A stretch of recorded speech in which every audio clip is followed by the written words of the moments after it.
everyone, welcome to the OklaRoots YouTube channel. In today's tutorial, it's finally happening. We're making a big bag with tons of pockets. Today we're making the Felicity tote, and this comes to us from Bagstock Designs. Now I have heard you. We have done so many quick makes on the channel lately. That's what I've needed to do personally, so that's what we've been doing. However, I have some quiet in the house for a while again. We got a big bag coming your way, and this bag, it's so good. Here's the thing, this bag is so good, it'll take you so long to make. I mean, go check the timestamp down here. It's a long video today, guys. We're going through everything in excruciating detail, but I will walk you through every single step of this. I'm gonna say beginner friendly. And you're good. Right now you might say, okay, yeah, but once you see all this, you're gonna be like, I don't know. I would say beginner friendly. Make sure you have a few days to just work on it piece by piece.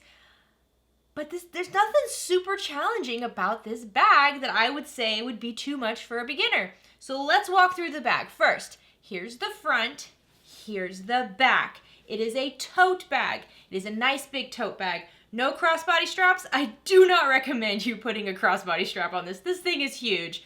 You're gonna look like a camel or a donkey or something with the sides, you know, and then like carrying the loads. You don't need to do that. This is a tote bag and the strap length is perfect. So on the front of the bag, you can see we have this little flip lock here. You could use a magnetic snap. You could use a turn lock. Do whatever you'd like. And that pops open. And then behind that, we have this adorable little zip pocket. Hello. And we also have a slip pocket. Guys, this bag is pockets galore. It's amazing. Now let's flip it around and look at the back. So on the back here, we have another zip pocket, which is great. And then, oh, is this a slip pocket here? Nope, it's not. This is a trolley sleeve. So if you're gonna be using this bag for travel, specifically with a suitcase, you just put the suitcase handle, you know, it sticks up through this, hello, like that, and then it will sit on your suitcase, stay in place. I love this feature. You can easily make this a slip pocket though if you'd like by just stitching over the bottom here. We'll talk about that as we go through the tutorial. So it doesn't have to be a trolley sleeve. It can be a slip pocket, but I'm just saying, it works well as a trolley sleeve. All right, here's something you guys are gonna all love so much. Every single time we do a tote, this is the #1 question I get. How do we put a zipper on top? It has a zipper on top. Yes, I messed it up. I have a lining and an exterior cut here. I'm gonna say that is a design choice, that it makes it a little bit more edgy. I'm not going to say that I just got a little turned around when I was constructing this bag and attached one side on in the wrong direction. But we have a nice long zipper. As you see, we pull this out and we do have a little piece of hardware here for the zipper end. So nice big zipper so we can open this up really well. Oh my gosh, you guys, these pockets. So let's start on this side over here. We have these pleated slip pockets, totally optional. I encourage you to do it though. And then we have a center pocket here. This is a center zipper pocket. So let me see if I can open this. There we go. So you have another interior zip pocket that's nice and big. You can put a lot of stuff in there so you don't have to worry about it rolling around. And then on the other side, we have another recessed zip pocket, which is also very large. So you guys, let's count how many pockets we have. First, we have one pocket, potentially two if you turn the trolley sleeve into a slip pocket. So we could say the back can have 2 pockets. The front has a zip pocket and a slip pocket, so another 2 pockets. We have 4 pockets. And then inside, we have a divided slip pocket, so 5, 6, 7, main one, 8. 8 pockets, and then the giant bag, which is actually divided into 2 sections because of that center zip pocket. Holy guacamole, guys! This bag has everything in it. Now, you guys know that I'll oftentimes say, hey, if you don't want to spend a lot of time on this, just skip this pocket, just skip that one. And I'll give advice and tips to make a bag not so labor intensive and not take so long. However, even if you skip a couple of the pockets, you really only have like 1 or 2 options of pockets you can skip. It's still going to take a long time. So I highly suggest you do every single pocket on this bag. Don't skip anything. Commit the time to it. Give yourself, you know, a few hours over a few days to work on it. I think you need to do all of them. I really do. I feel like even if you're a beginner, you're going to learn so much from this bag that pretty much every other bag after this is going to be like a breeze because you learn so many things about pockets. We do have a boxed bottom with some purse feet on the bottom. There are no curves, so this is just a simple boxed bottom. If you have made a snack bag, you can make this. The most challenging part of this bag is the most challenging part of most tote bags, and that is top stitching around the very top in the end. I will walk you through that. We're going to use some material today that I think might be a little bit helpful, because on this bag here, as you can see, I used cork and I used a vinyl. So we do have a lot of sections here where things are layered up a lot. So I wouldn't suggest super thick material if your machine doesn't do well with thick material. But today we're going to try some waterproof canvas. We'll see how that goes. Okay, I know it's not a crossbody, but I still want to show you guys the bag on because it is such a large bag. So I'm going to tuck this zipper in. So for reference, I am 5 feet 4 inches in a size small or medium, depending on the day. So you can see it's a big bag. You see, it hangs perfectly. The strap is nice and big. So I really think that regardless of your body shape, this strap is going to work really well. I think that any size could wear this strap. It doesn't really need to be adjusted. It's just the perfect size. It's the perfect bag. Guys, this bag is major. So as always, thank you so much to Bagstock Designs for allowing me to use your patterns in my tutorials. We love Bagstock Designs over here. She is coming out with a new pattern, like all the time it feels like. Every time I finally get around to filming the tutorial for one of her latest patterns, she's got like 5 new ones and I'm behind the trend. But every single one of them you can pick and you're gonna have success with. They're just so well written. If you're new to the OklaRoots YouTube channel, please consider clicking subscribe down below. If at any point you like this video, please give it a like. Any questions, comments, shoutouts, anything at all, please leave them down in the comment section. You guys, you gotta utilize those timestamps. This is a long video. Trust me, it's a long video. So utilize those timestamps, okay? If you're just stuck on one part, like that middle pocket inside the bag, you don't have to go through the whole video. Just use the timestamp, click over there. So the timestamps are going to be listed in the description of this video. If you look over here, there's like a little arrow that'll expand the description. So you're going to find links for all the material I'm using, as well as timestamps for every step of this tutorial. They'll also have timestamps hovering along the bottom of the screen here. So if you just kind of put your finger or your mouse over the bottom of the screen here, you should be able to see the timestamps and just click where you want to go. All right, guys, let's get started. So for this bag today, you're going to need at least half of a yard of exterior fabric. Now the pattern suggests quilt weight fabric. It's going to be easier to sew. However, if you really want a more durable bag, but you're not quite ready to use vinyl for the exterior because it does get very bulky with the vinyl, I highly encourage you to look up a water resistant or waterproof canvas, more likely a water resistant canvas. Water resistant canvas is just that. It's water resistant, which means that it will protect the goods inside, but it's really easy to clean, which is honestly why I love it so much, because quilt cotton, cotton woven, that material can be a little difficult to keep clean, especially on a bag that's being used a lot. A waterproof canvas is just more durable, it's easier to clean, and also it has this beautiful backing on it. This is like a rubbery backing, and you don't have to interface it with any woven interfacing, which I mean, there are some woven interfacings out there that I absolutely adore. But when I'm making a big bag like this with a lot of pieces, I want to spend as little time as possible prepping. So using a waterproof canvas means I don't have to add any woven interfacing to it. You're also going to need 1 1/4 yard of a contrasting material. I highly suggest at least a waterproof canvas or a cork for this. You could go with a vinyl. This is also going to be the base of the bag, and I really just encourage you to try to stay away from quilt cotton or cotton woven for the base of the bag because it does get dirty. Vinyl is going to be the easiest thing to wipe off really easy. So I'm going to be using this beautiful pink vinyl here. This is more of a lightweight vinyl. This is also what we're going to use for the straps. So once again, you know, a waterproof canvas, if you're brand new to this, just do like a solid color here, especially if you have a print for the main fabric. Maybe use a solid color like I'm doing for the contrasting materials, or even flip that around. Something a little bit more durable. For the lining, you're going to need 1 1/2 yards of material, and you guessed it, I'm using water-resistant canvas again. This is a water-resistant canvas that is just a solid. It's very lightweight, perfect for lining, easy to work with. We have a lot going on in this bag. We have a lot of seams, which means we have the potential for a lot of bulk and needles breaking. So the goal for all of this today is to keep the material as thin as possible. And this water resistant canvas here, it does not require any sort of woven interfacing to it. And it is thinner, quite a bit thinner than a cotton woven with the interfacing would be. So again, these might be new materials to you, but I encourage you to Give them a try, check them out. Now let's talk about interfacing. If you are using quilt cotton, especially for all those pieces, you're gonna need at least 5 yards of fusible woven interfacing. That's a lot. That's a lot of woven interfacing. If you're not using quilt cotton, you don't need to interface it. The pattern also calls for a 7" by 4" piece of fusible fleece and a yard of sew-in foam stabilizer. To supplement both of those, I'm using this stuff right here, which is brand new to me. This is the first time we're gonna work on it together. This is the first time I've ever used this. So I might not be saying this right, but this is Therex Fuse. I'm not sure if the RX Fuse. I'll have it written on the screen over here. But this is a self-adhesive, non-woven interfacing. Self-adhesive means, see this brown here? That's paper. And this is sticky.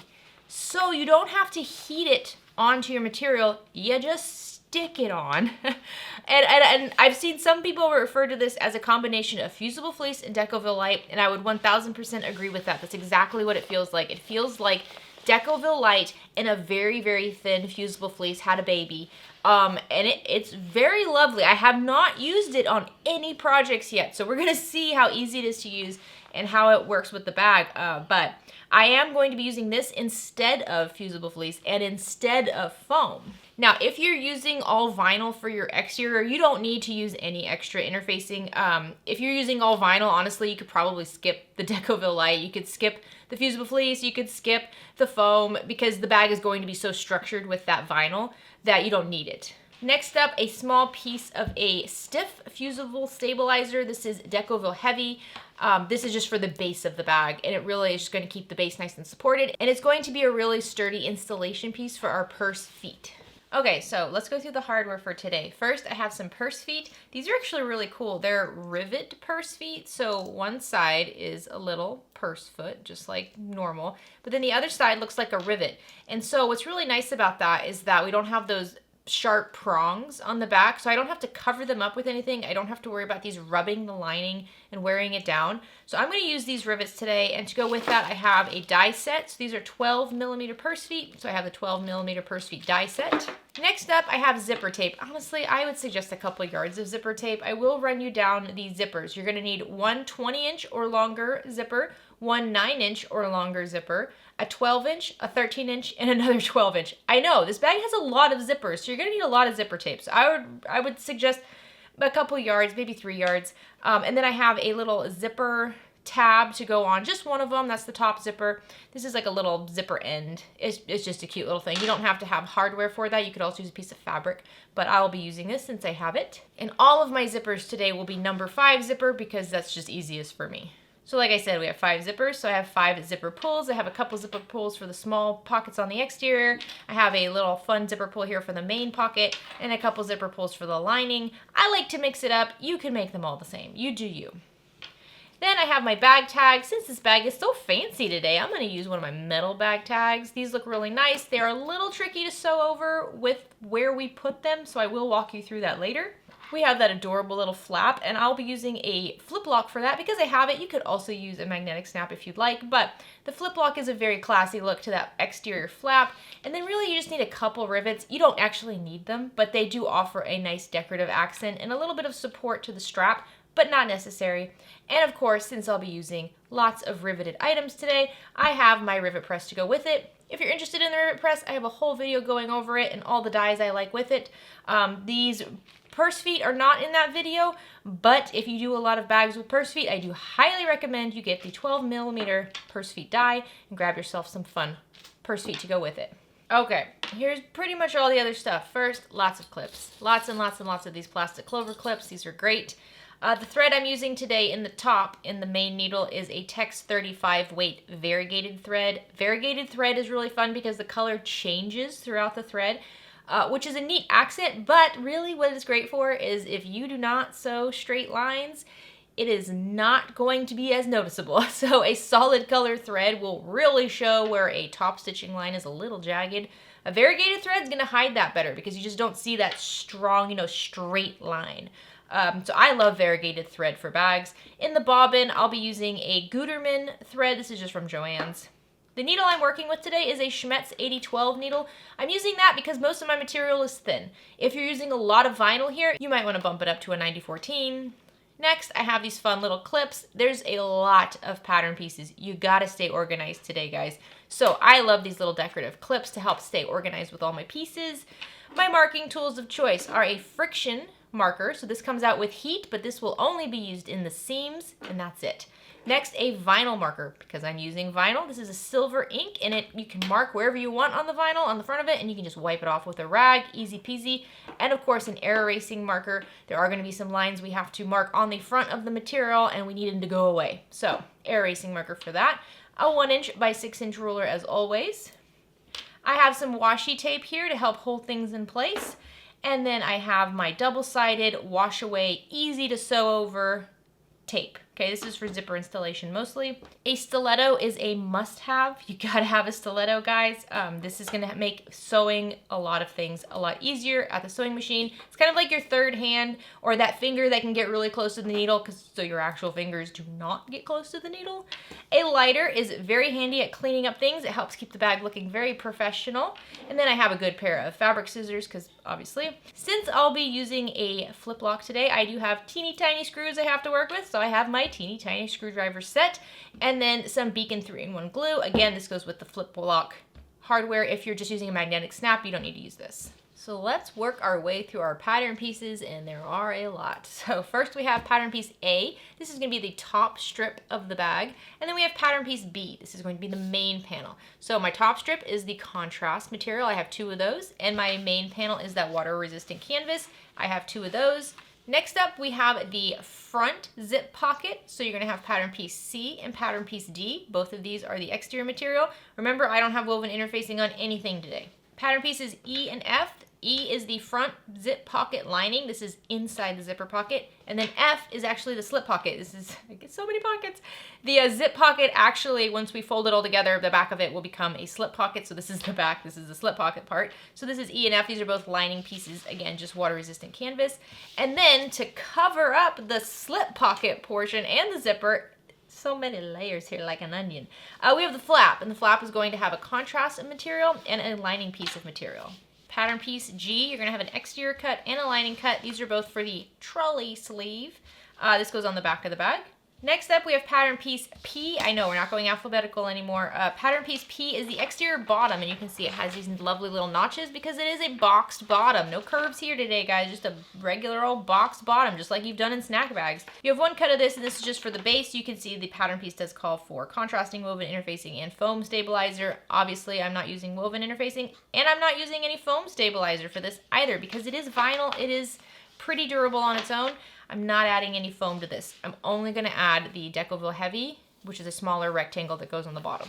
Next up, we have the lining top. Now, I know it says lining, but it's actually the exterior material. It's a little pop of material on the top of the inside of the bag.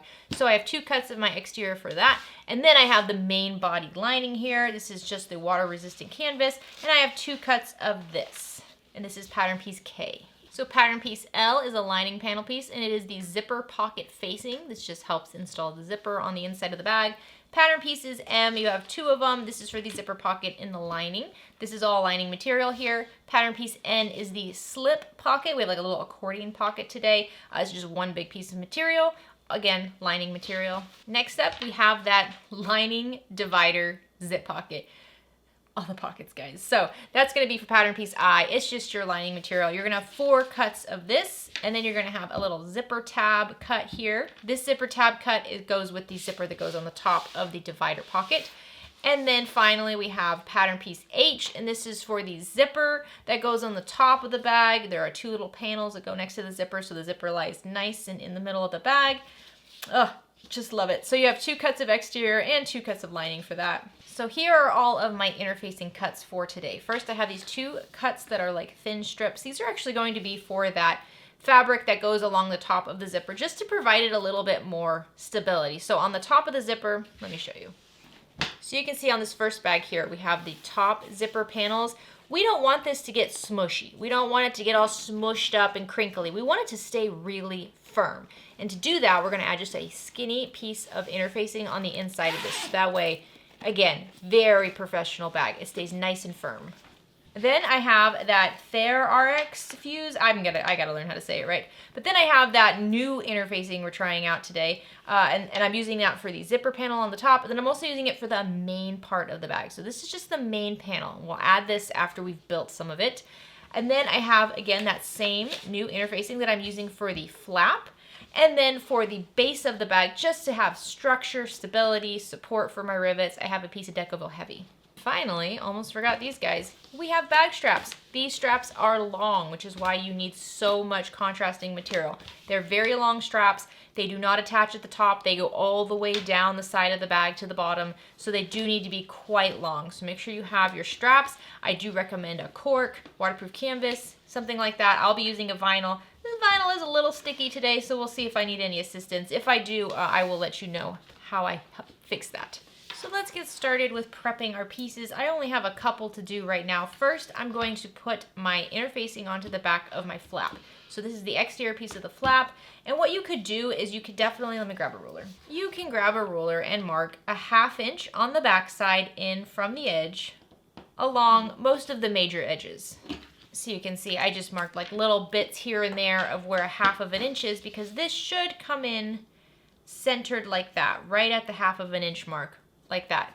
Now, this is so cool. We don't have to heat this on. They do sell this interfacing as a fusible option as well. I have a little bit of that. We can try that in a future project. But I just got so excited about this because it seems easier. Let's see how easy it is to work with. So, I'm just going to line it up with the top. So I lined it up with the top and the sides. I'm just going to carefully push it down. See how easy it is. Oh, it's easy to pull up too. So if you need to like quickly pull it up, you can. Let's see. All right. That's fast. I mean, it's fast. We'll see. Again, I mean, I have high hopes for this, but I'm going to be, you know, honest. So I'm most interested in that big piece we're going to use, how difficult that's going to be. But this small piece was very easy, and it feels very nice. So I'm excited about that. So next up, let's put our Decovil Heavy on the bottom of our base panel here. So I'm going to fuse this onto the bottom of my vinyl. The interfacing should be 1/2 inch in from the short edges and about 3 inches away from the top and bottom edges. And it should just go nicely in there. So that fits perfectly. So with vinyl and Decovil Heavy, honestly, if I'm going to be fusing it from the back, I do like to cover it with a scrap piece of material first and then press it. And as you can see, I'm trying out another iron today. Me and my quest for the iron that's best. Never ending. But so far I do like this one. This is the Oliso, I don't know how to say it. It's very popular. I bet a lot of you already have it, but I do like it. I'll show you the coolest thing about it in just a moment. But I'm using steam, I'm using heat, and I'm just pressing this on. And as long as I have this scrap material over the back of my stuff, I don't have any problems. All right, once that's heated on, I can put this to the side. So let me show you if I can show you this iron. Look at this. I don't know if can you tell that it just went up? And look, when I touch it, it goes down. And when I let go of it, it goes up. Here, I can show you from the side. So can you see there's little feet over here? There's little feet here and here, and then there's one right here in the middle. And so I'm holding it so they're down, and when I let go, it goes out. And then if I touch it, how long do you think it takes me to break that feature? Because I just kind of sit here all day doing. Okay, I gotta stop doing that. But this iron is pretty cool, and it's pretty. So let's install these purse feet. Now, I did check, and the pattern piece for this does have placement marks for the purse feet. I don't print out pattern pieces that are rectangles because I just use my ruler for that. But if you do print out the pattern pieces, the pattern piece for this stabilizer here does have placement for the purse feet. But since I like to live on the edge, I'm just gonna use a ruler for this. So I'm gonna measure in 1 inch from the left and 1 inch from the bottom and just mark a dot there. I'm gonna do the same thing on the other side, 1 inch from both sides and mark a little dot. So then I mark the midpoint on the top and the bottom of my Decovil Heavy, and I'm gonna measure up 1 inch and center it on that midpoint and just mark a dot. So everything is pretty much 1 inch in from the Decovil Heavy. So since I'm going to be using rivets today, I'm just going to use my rivet press with the hole punch on it. I'm going to punch out holes everywhere I marked. Alrighty, now I'm going to grab 6 of my little rivet purse feet. We're going to take the rivet part, it looks just like this, that has the post. We're going to push that in from the back, flip it over, and snap on the foot. So I'm gonna do this for all 6 of my holes.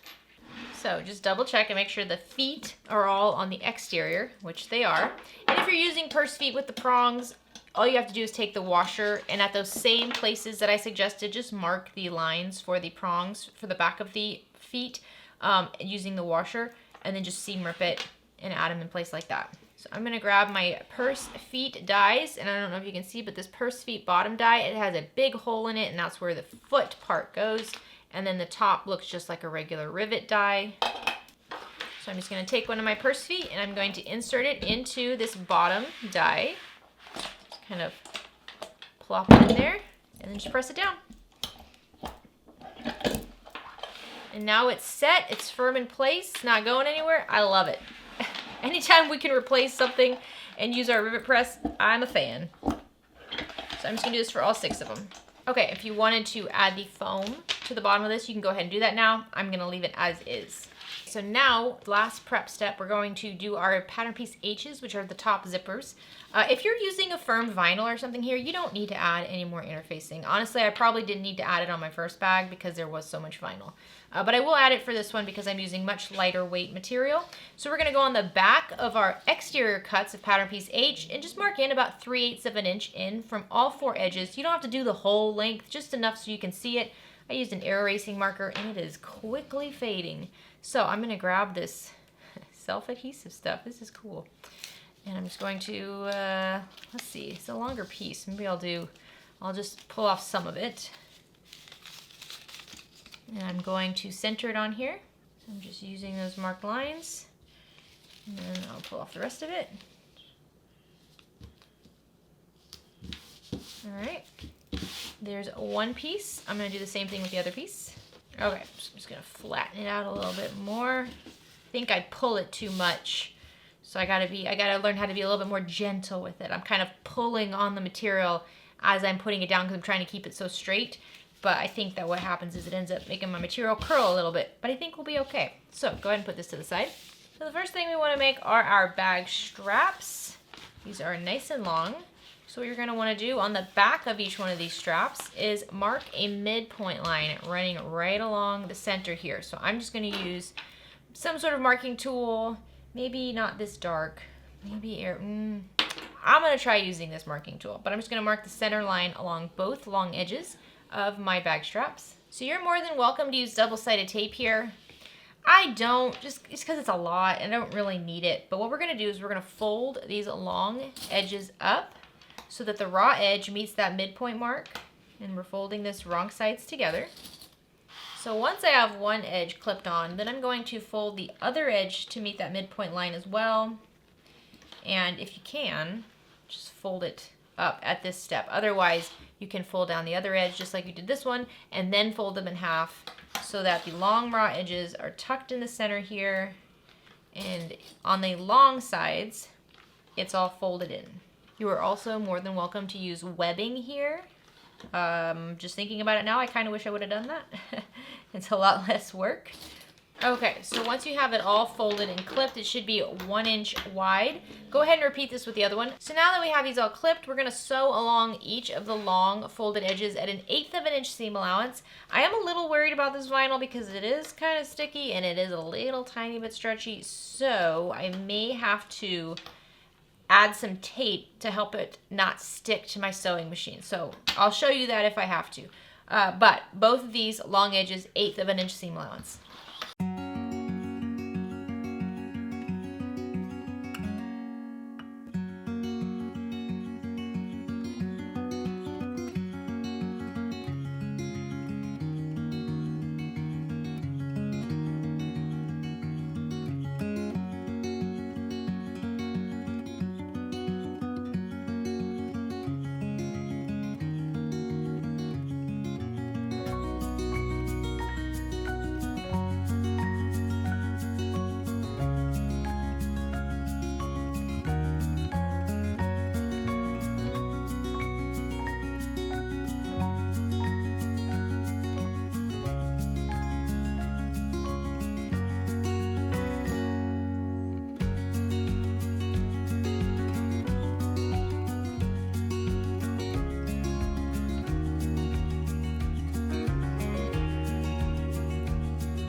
Okay, I did have to get a little creative because it was sticking and stretching just a bit.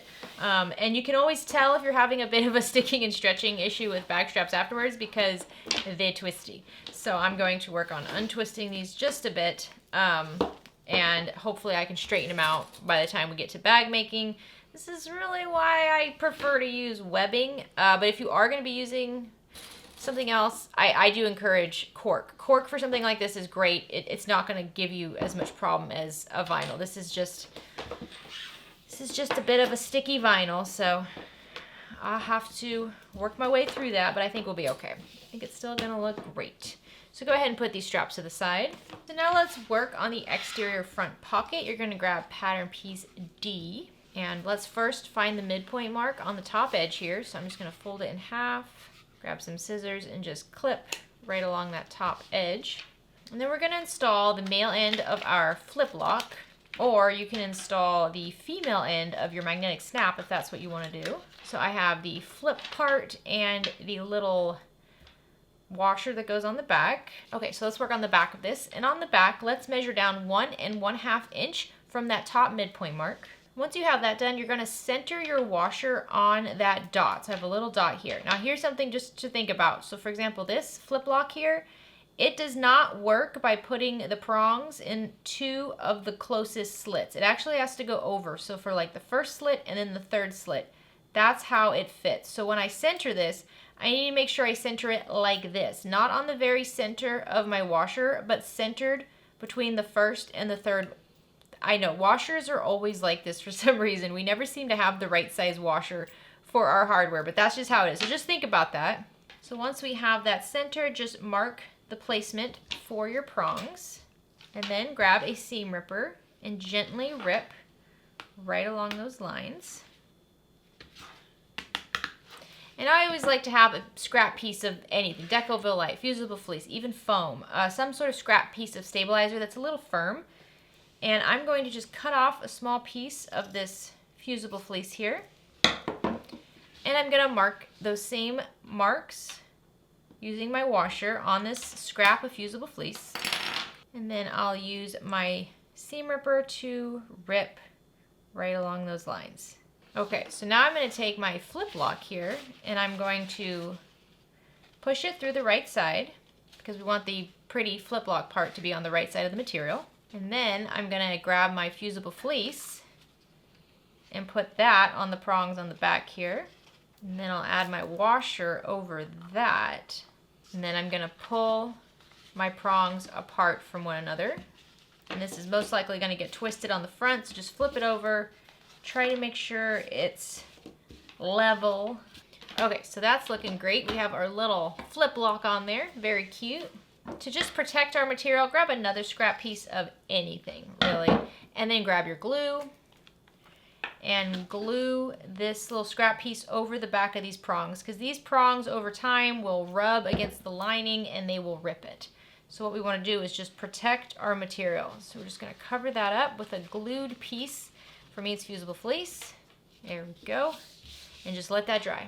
So now we're going to grab our zipper for this front pocket. So I like to just have my tape, and I like to just cut it a little bit longer than the piece I'm working on. And then add your zipper pull. And now take your zipper, and when your zipper is closing, the zipper should be going towards the left.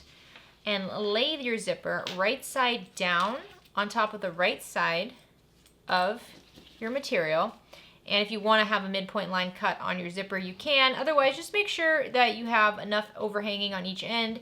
If it's cut a little bit bigger, if it's cut to the exact size as your material, then it should line up perfectly with the short edges as well. So now let's baste this zipper in place at 1/8 of an inch seam allowance. Next, we're going to grab pattern piece E and lay your pattern piece E right side down on the back side of your zipper, and make sure you line it up with the edges of the front panel here, especially if your zipper is longer like mine. And just clip this over the back of the zipper. And now let's sew along this edge at a 3/8 inch seam allowance. All right, now let's flip this wrong sides together. I'm going to flip one panel up and just give it a finger press. If you're working with water-resistant canvas, this is going to be pretty easy. If you're working with vinyl, it's a little bit trickier to get it to lay flat. I'm just gonna kind of line up the side over here and add a clip. All right, once this is nice and flat, let's take it back to the sewing machine and let's top stitch right along this top edge, right by the zipper tape. Well, that is looking adorable. So now what we're gonna do is we're gonna take this bottom lining panel and we're gonna flip it up so that the lining is right sides together. And we're just gonna pull it up to the top of the zipper. Make sure the sides are lined up and make sure it's lined up with the top edge here of the zipper tape. Might be easier for you to take a look at the back just to make sure, again, everything is lined up where it needs to be. And now let's baste along this top edge at 1/8 of an inch seam allowance. Now we're going to grab pattern piece C, and if you have a directional print, make sure you pay attention to that. I don't think this is directional. And we're going to lay pattern piece C right side down on the right side of the zipper on that top edge that we just basted. Now let's sew along this clipped edge at a 3/8 inch seam allowance. Now let's take this top panel and just flip it up and press it. It should be nice and straight. And then let's top stitch right along this top panel at 1/8 of an inch seam allowance. Now take your zipper pocket, laying it right side up, and then grab panel piece F, and we're going to lay F right side down over that zipper pocket and line up the top edge. And now let's sew along this top edge at a 1/2 inch seam allowance. Now let's press this lining panel so that it's wrong sides together with our zipper. So with water resistant canvas, I can just finger press this and then pull it back and give it a nice press up top. I'm going to connect it with the bottom edge down here and clip together. And that pocket should also be lining up right along the bottom edge as well. If it's a little short, that's fine. So get this all lined up to the best of your ability and clip it in place. If things are a little off here and there, don't worry about it. We have 1/2 inch seam allowances, which means we can afford to make a few mistakes. It doesn't have to be perfect. It's going to end up great. So now I'm going to top stitch along this top edge and then just continue going around all 4 edges, basting this whole unit into one nice rectangle. So now grab one of your exterior middle panels, which is your pattern piece B, and let's go ahead and mark the midpoint on the top and bottom of this, just to be helpful. And then I'm also going to mark the midpoint on the bottom edge of this front pocket that we just got done building. Now, laying my middle panel right side up, and then taking my zipper pocket unit right side up, I'm going to match up those midpoint marks on the bottom edge, and then just lay my pocket over my front panel. And if you need to, this is where washi tape comes in really handy. So I'm just going to tape this down a bit. Okay, so now let's sew along the sides and the bottom at an 1/8 inch seam allowance. Make sure you backstitch well up here at the top to really hold it all in place. Okay, go ahead and set this to the side. And now let's work on our front flap. So grab your exterior and your lining front flap pieces and lay them right sides together. Match up all the edges, but let's clip along the curvy edges. We're going to leave the straight edge up top unclipped. And you might notice as we're working on this that a lot of times my lining cuts are a little bit smaller than my exterior cuts. This is because of the material I'm using. This is water resistant canvas and it does tend to shrink when you iron it. And I cut out my pattern pieces before I iron it. So I cut my pattern pieces out and then I iron it.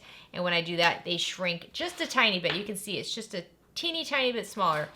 On this type of pattern, that's perfectly fine because again, we have a really big seam allowance, but if you had a more precise pattern where you needed it really to be the exact same size, just make sure you iron your waterproof canvas or your water resistant canvas. Get it really flat and ironed and pressed before you cut out your pattern pieces. So now we're going to sew along these curvy bits on the sides and the bottom at a 1/2 inch seam allowance. Make sure you backstitch well at the beginning and the end. So you can see with a 1/2 inch seam allowance, I still have tons of room over here. So it's not that big of a deal if it's a little bit smaller. So now I'm just going to cut the seam allowance in half. So I'm cutting it down to about a 1/4 inch seam allowance. And then I also like to cut little slits along the curved bits here. Just helps those curvy areas spread out a little bit more. So where the curve is sharper, I add more slits. Where it's not very curvy, I add just a couple or no slits. So now let's turn this right side out and then push out. The same with your fingers. Now we're gonna just kind of fold the seam back. If you're using a cotton woven or quilt cotton here, you can use an iron to do this. because I'm using vinyl, I'm just going to use my fingers to smooth the seam out, and then I add clips to hold it in place the way I want it. Alright, so do your best to get everything flattened out the way it needs to be. So now we're going to top stitch around the entire flap at 1/8 of an inch seam allowance.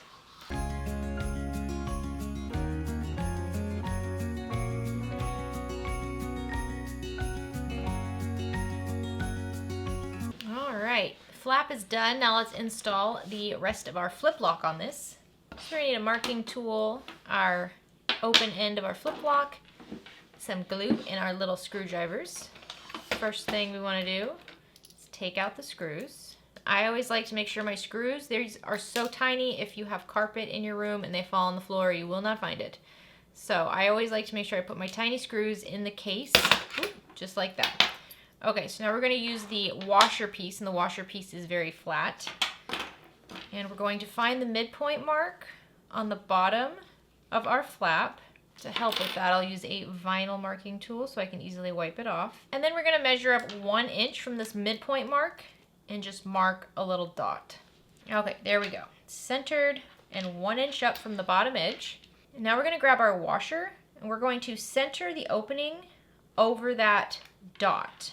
So just make sure your dot is in the very center of the oval for your flip lock.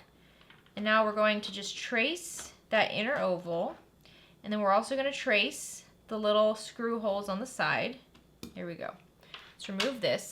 So now we have 2 little circles and 1 oval. And what we want to do now is just using our pen, we're going to mark an oval close to all of these, just around all 3 of these bits here. And it's better to be on the smaller side because we can always cut this to make it bigger, but we want to start out small.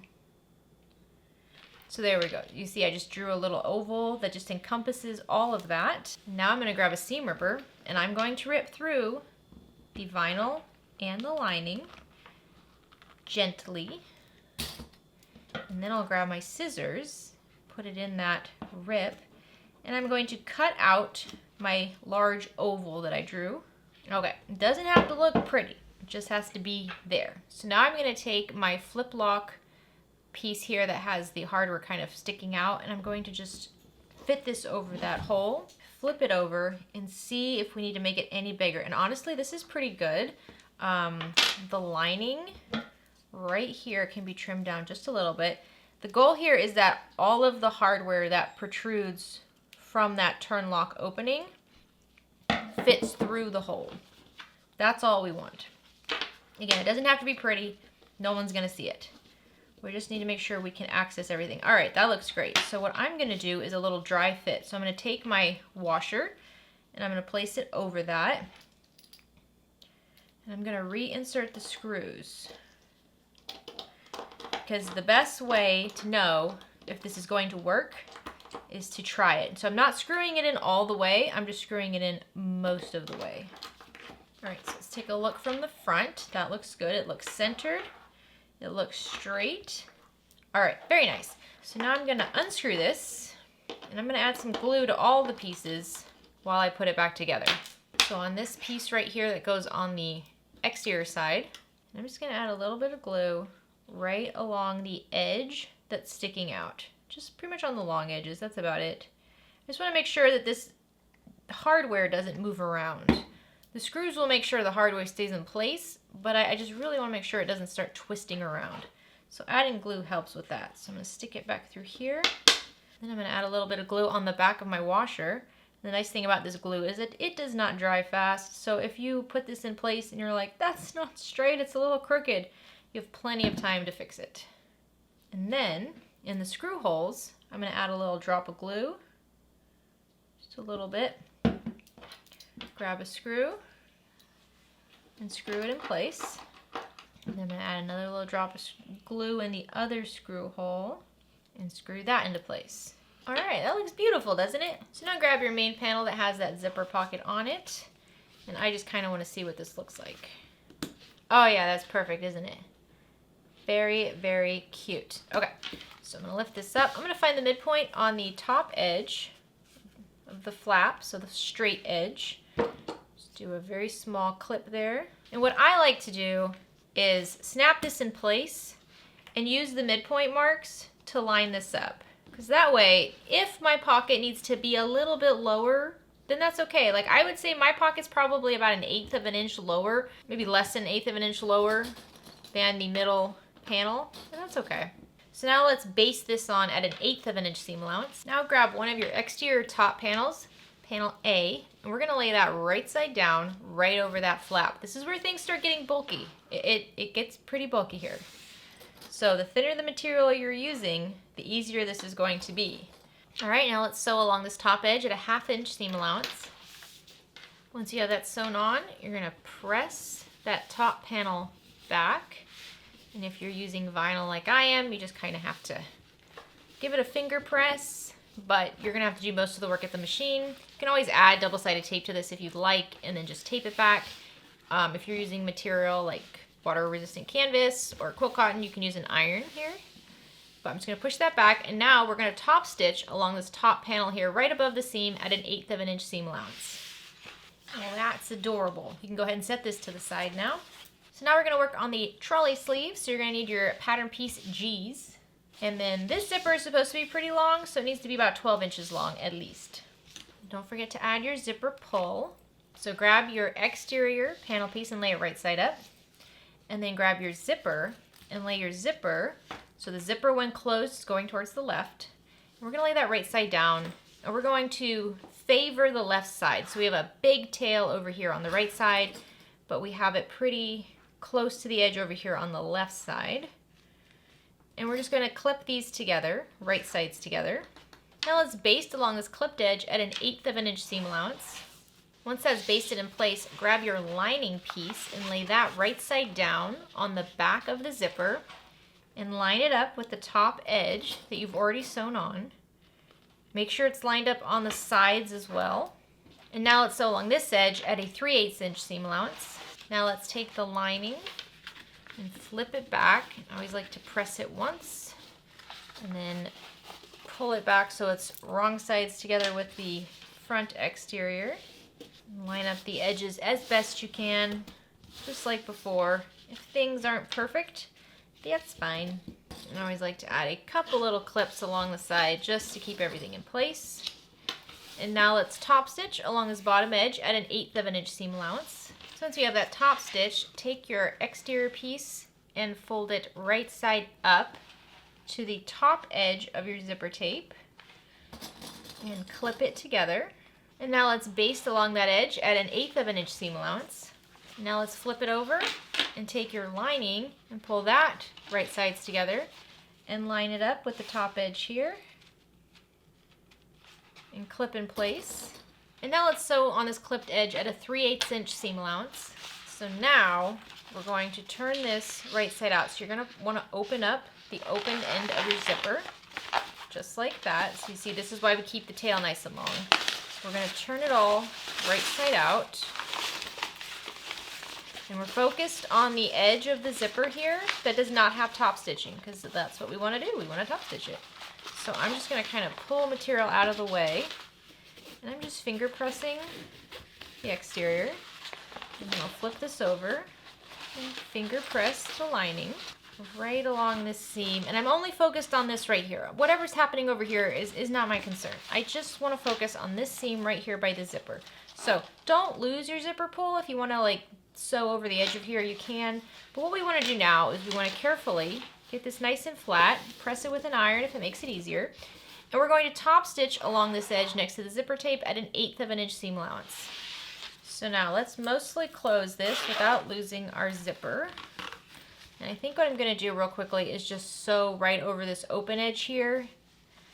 And we'll see. We should be okay. So now what we want to do is have your zipper mostly closed, but don't lose the zipper pull. And the top edge is going to be this bit right here. So remember, the zipper closes to the left. And using this top edge, we want to measure 3/4 of an inch down from the fold up here. Okay, and don't stress out too much about getting that exactly precise. If it's a little over or a little under 3/4 of an inch, it's fine. But what we want to do is flatten this all out as much as we can. So I'm gonna add some clips to this top edge. So for the inside here, I'm just gonna insert my finger. You wanna get this as flat as possible. Flatten out the rest of this. You can see I have all kinds of wonky overhanging over here. That's fine. And then press down this bottom edge and clip it in place. Just try to make a nice little rectangle here. Again, be careful with your zipper pull. We're not trying to lose that. There we go. So now we're going to just top stitch along all 4 edges at 1/8 of an inch seam allowance. I do suggest you back stitch over the coils a little bit just to make sure you don't have any issues with the zipper coming undone. All right, so now I'm going to trim down my zipper tape. Make sure to check your pattern cuts, because I am not going to trim down this lining because I do need this to fit on my bag. So now grab your remaining panel piece B and let's mark the midpoints on the top and the bottom edges, the long edges here. And then let's mark the midpoint on the top edge. Remember, the top edge of this pocket is going to be exposed. So if you're gonna mark it, use an air erasing marker. Don't cut it or anything. There we go. So we're gonna measure 1.5 inches down from the top edge. And I'm gonna once again use my washi tape to hold this all in place. Okay, so now we're going to just top stitch down the sides, so not the bottom. If you wanted this to be a slip pocket, I guess you could top stitch down the bottom here, but this is a trolley sleeve, meaning we want the bottom and the top to be open. So I'm just gonna stitch the sides down at 1/8 of an inch seam allowance. Now let's grab our last A panel, which is the little top accent. So cute. And we're gonna lay that right side down along the right side of our middle panel and clip together. And now let's sew along this top clipped edge at 1/2 of an inch seam allowance. Now let's flip this right side up. And again, depending on your material, you might be able to iron this. Otherwise, you're just gonna have to give it a good finger press and then work with it at the machine.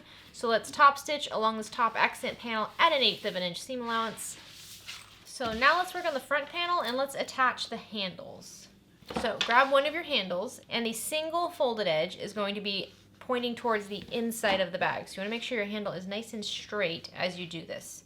And then the double fold edge of your handle should come in 4 3/4 of an inch in from this left edge. We're going to start with the left edge, okay? So I'm not worried about this right strap over here yet. So I measured in 4 3/4 of an inch. I measured in from like the bottom and also the top to make sure it's nice and straight. Now let's just talk about the goals of this handle. So first of all, I have my top stitching up so it looks nice. The goal of this is to cover these raw edges, okay? So if you have a raw edge poking out over here, you need to figure out where you went wrong. Also, this should not cover the flap. We're not stitching on the flap. It should come next to it, but it should not cover it. But it should cover all the other raw edges on the side over here. So I'm just gonna grab a couple pieces of washi tape. This is really just to keep it in place as I move my bag from here to my sewing machine. So now what we're gonna do is we're going to just top stitch over the top stitching we already did. I know some of us don't really like that look. I wouldn't suggest trying to do this at a 1/4 inch seam allowance. You really need this to be at 1/8 of an inch seam allowance. But we're going to top stitch over our top stitching all the way up until we get about 1/4 of an inch just below this top edge. So we're not going all the way to the accent. We're just going about 1/4 inch below the accent, pivot, and then go back down. And that's just going to hold the strap in place. All right, one strap done. So we're going to repeat that with the other side. So first, make sure your strap is nice and straight. No curvy-wurvy straps here. And then once again, I'm going to measure in from this bottom edge over here by 4 3/4 of an inch. And I'm going to do the same thing at the top and line up my strap with that. All right, so I've got this strap on here. You can see my pocket's not perfectly centered, so I might cheat a little bit and scoot my strap over just a little bit, but I think it'll be fine. A lot of the things that we notice when we're putting the bag together are unnoticeable in the end. So I think being offset just a little bit is fine. So I'm going to attach my tape to hold it in place. And once again, I'm just going to top stitch along my previous top stitching marks. And I'm going to stop 1/4 inch below this exterior contrast piece and then go down the other side as well. There we go. The front is all good. Actually, before we do the back, let's put the bag tag on because the bag tag does look really nice here. It's going to be tricky to sew this top edge later with a metal bag tag, so be careful of that. If you wanted to use a sew-on bag tag, it's going to be a little bit easier to work with later. So I'm going to find the midpoint on this top edge. And honestly, I want my bag tag as low as I can get it. So just above this seam here. So let's see, where would that be on here? So I marked a midpoint that is about 1 1/4 inch down from the top edge and centered, because that's how my hardware is. Because again, I want it very close. So since I'm using a metal bag tag, that means I have a washer to go with this. Let me just see where the middle is on my washer. It's a little off-centered, so it's the first hole and then the 1, 2, 3, 4, 5, fifth hole. So I'm going to center my washer over this using the first and fifth holes as my marks. And I just marked in those slits so I know that's where I'm seam ripping. I'm going to grab my seam ripper. I'm going to gently rip along those lines. And I actually rip them even smaller than what I marked. It's always best for it to be on the smaller side. And once again, I'm going to grab some fusible fleece scrap, cut off a little bit of that, and mark those same placement lines on my scrap, and use a seam ripper again to rip along those lines. Okay, so I have my fusible fleece, my bag tag, and my washer.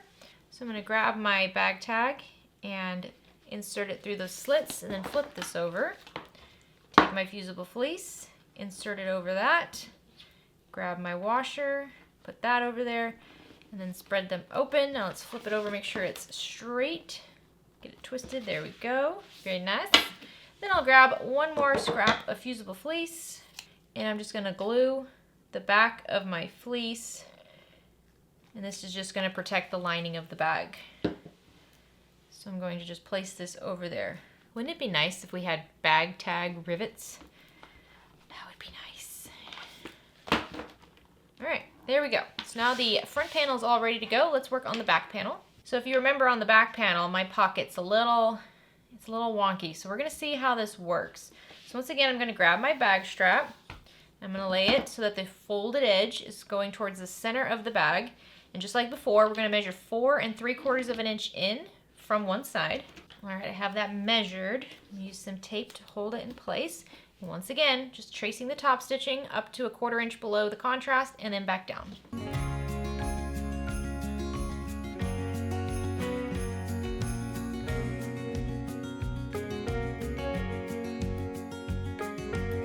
All right, moment of truth. This is the right side is the one I'm worried about.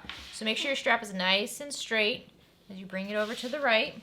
Okay, see that? Perfectly fine. So don't, if you're having struggles and things aren't lining up exactly the way you want them to, I mean, can you see here? Just let's see. You see, this is quite a bit of a big difference, but it covers it up beautifully, beautifully. Okay, last one. Once again, just trace that top stitching.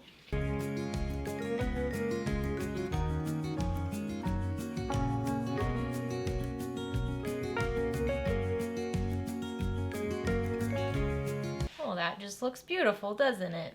I love it. All right. The next thing we're going to try is putting that sticky adhesive backing on this. So I'm going to start with the back panel. And here's that stuff I was telling you about. And it should be about the same size as your back panel, just like that. So let's see how we want to do this. I'm going to start by just pulling up a bit of it. I'm gonna line it up with this short edge over here. Right. I'm trying to be as gentle as possible. You can see it's pretty easy to pull up if I need to. But again, that's on the waterproof canvas, so that has a pretty easy backing. So I'm just going to remove the paper and just slowly press this down as I'm removing the paper. Don't forget, we have a 1/2 inch seam allowance, so if it's not exactly lined up with an edge, that is okay.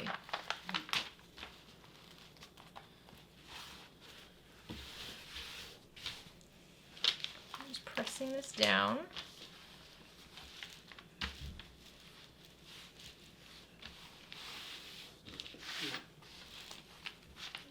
Remove the paper on the end. All right, that went on pretty easily. I am going to trim down where I have some overhang over here. So I am going to trim down this overhang over here. probably best to use a rotary cutter, honestly. But it is very, very sticky, as you can see. Now, I didn't have such a hard time putting it on, but I could see it could be a little frustrating if it starts to stick to itself. So just do your best to keep it as flat as possible. But it definitely adds a lot of nice structure. It's very soft. So I'm going to repeat that with the front panel now. So I'm going to flip this over, get it as flat as I can. This one's going to be a little bit trickier because I have that hardware on here. Let me just first check to make sure it's the right size. All right. And then once again, I'm just going to peel off one edge and then just carefully start from the short edge and work my way down. And as you can see, I'm just kind of flattening it and I'm pulling the paper out slowly. I feel like that's just going to be easier than one big sticky piece. And again, remember, they do have a fusible option. So if you want, you can do the fusible option instead, but I think that would actually be pretty tricky with this material. I think this is probably the easiest way to do it without using foam. All right, looking good. So now we're just gonna add a couple rivets, completely optional, but it does help have a little bit more stability on the handles. So I'm gonna use my marking tool and my eyeballs, and I'm just centering a dot below the stitch line on my straps by about 1/4 inch or so. Here we go. That looks good. I'm gonna do this for the back panel as well. And I'm gonna grab my rivet press with the hole punch. And I'm going to punch out the hole where I made that mark. Once I have those holes, I'll grab my rivets. Oh, you know what? I think I have some little mouse rivets. Let me go see. Okay, I do. Let's use these instead. So I have some mouse rivets here. They're 12.5 millimeter. And then it comes with a die. I've got rainbow, but I'm going to use nickel because that's what I'm doing today. So let's take a little peek at these real quick, huh? Okay, so this big die here is for the bottom because you want it to be nice and big so the little mouse head doesn't bend and break. But then the rivets up top are teeny tiny. And we don't need to switch. I think we'll be okay with the die set that I have in right now. So I'm just going to remove the bottom die here and put this bottom die that came with the mouse rivets in there. And for this, the post is going to go through the back like that. And then I'm just going to snap the cap on. There we go. Let's see if we can keep this straight. And I think I'm also going to add a little piece of fusible fleece just over this bottom die, just to protect the rivet a little bit more, because this is pretty fragile. So I'm going to do my best to keep this straight, but they have a tendency to rotate on me. So I'm going to put this in upside down, and I'm going to gently push it down. And there we go. Look at how stinking cute that is. So yeah, I'm going to use these little mouse rivets. This is a fun thing about a rivet press. You have lots of options. Okay, the pattern does have instructions if you're going to be doing a drop-in lining. I'm not doing a drop-in lining. I am doing a birthing type of bag. So if you want to do the drop-in lining, there are instructions for that right now. Otherwise, move along. So now we have our front, our back, and our bottom, so we can finish up the exterior of the bag. So let's start with just the front and the bottom. Lay your front panel right side up, take your bottom panel and lay it right side down, matching up the bottom edges here. So now let's sew along this bottom edge at a 1/2 inch seam allowance.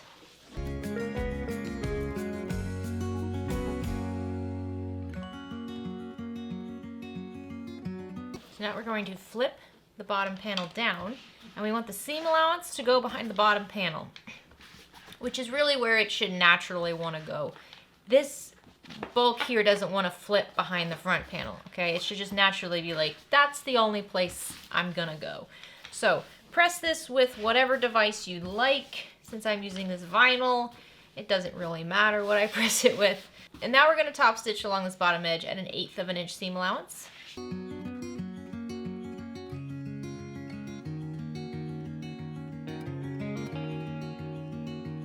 Now take your back panel and lay it right side up, and then take your big unit here and take the other edge of the bottom panel and lay it right side down, matching it up with the bottom edge of your back panel, and then clip these bottom edges together. And now let's sew along this clipped edge at a 1/2 inch seam allowance.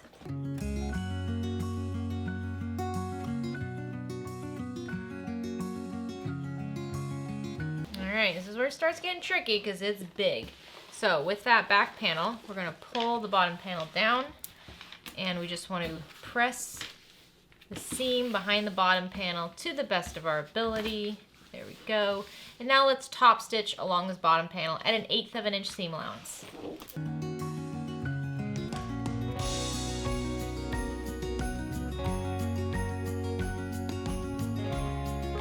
So now we're going to build the bag. So take your exterior panels and fold them up right sides together.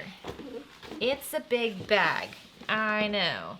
And let's line up their short edges. So make sure the bottom panel seams are matching up. And then go down to the boxed corner. There we go. And then let's match up the top accent panels. You really want to pay attention to where the seams for all these different pieces match up. So I clip there first, and then I clip the rest of the panels. So I'm going to do the same thing on the other side. Alright, now let's sew along both of these straight edges on the side at a 1/2 inch seam allowance. Make sure you backstitch really well at the beginning and the end.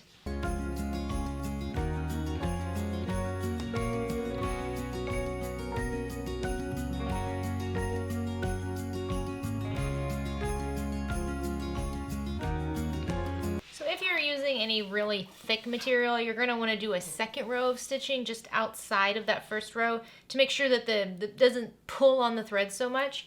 Most of my material is pretty thin, so I think I'm okay. Now we're going to just trim the seam allowance down in half to reduce the bulk. And then up here at the top corners, I also like to trim it at a diagonal, just like that, because that will help reduce the bulk when we have to top stitch up there, which can be kind of a pain. So I'm going to do the same thing on the other side. Alright, now with these box bottoms, press it so you have this nice little box corner. And what we're trying to do is find the midpoint on the bottom here. So we're going to press it and clip with our scissors. And let's do the same thing on the other bottom here. Alright, so now we're going to box the bottom just like we normally do. So we're going to just open it up from the inside. Flatten this out. You can see my deckable heavy's pulling away. That's okay. It'll be fine in the end. And we're going to match up that midpoint that we just cut with the seam on the other side and clip together. And I'm not trying to get my seam allowance open or anything like that. I just push it to one side.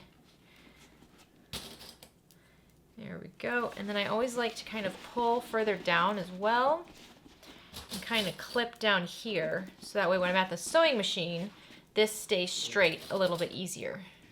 So I'm going to do the same thing on the other side.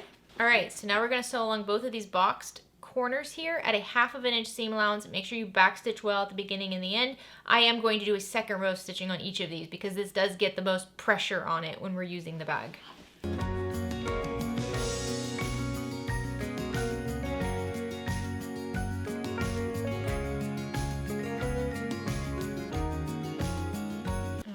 Once that is done, let's trim this seam allowance down in half. Once again, just to reduce the bulk. Alright, now the fun part. That motivation you need because you're only halfway done. You still have to build the lining, but let's see what it looks like, huh? Let's flip this right side out.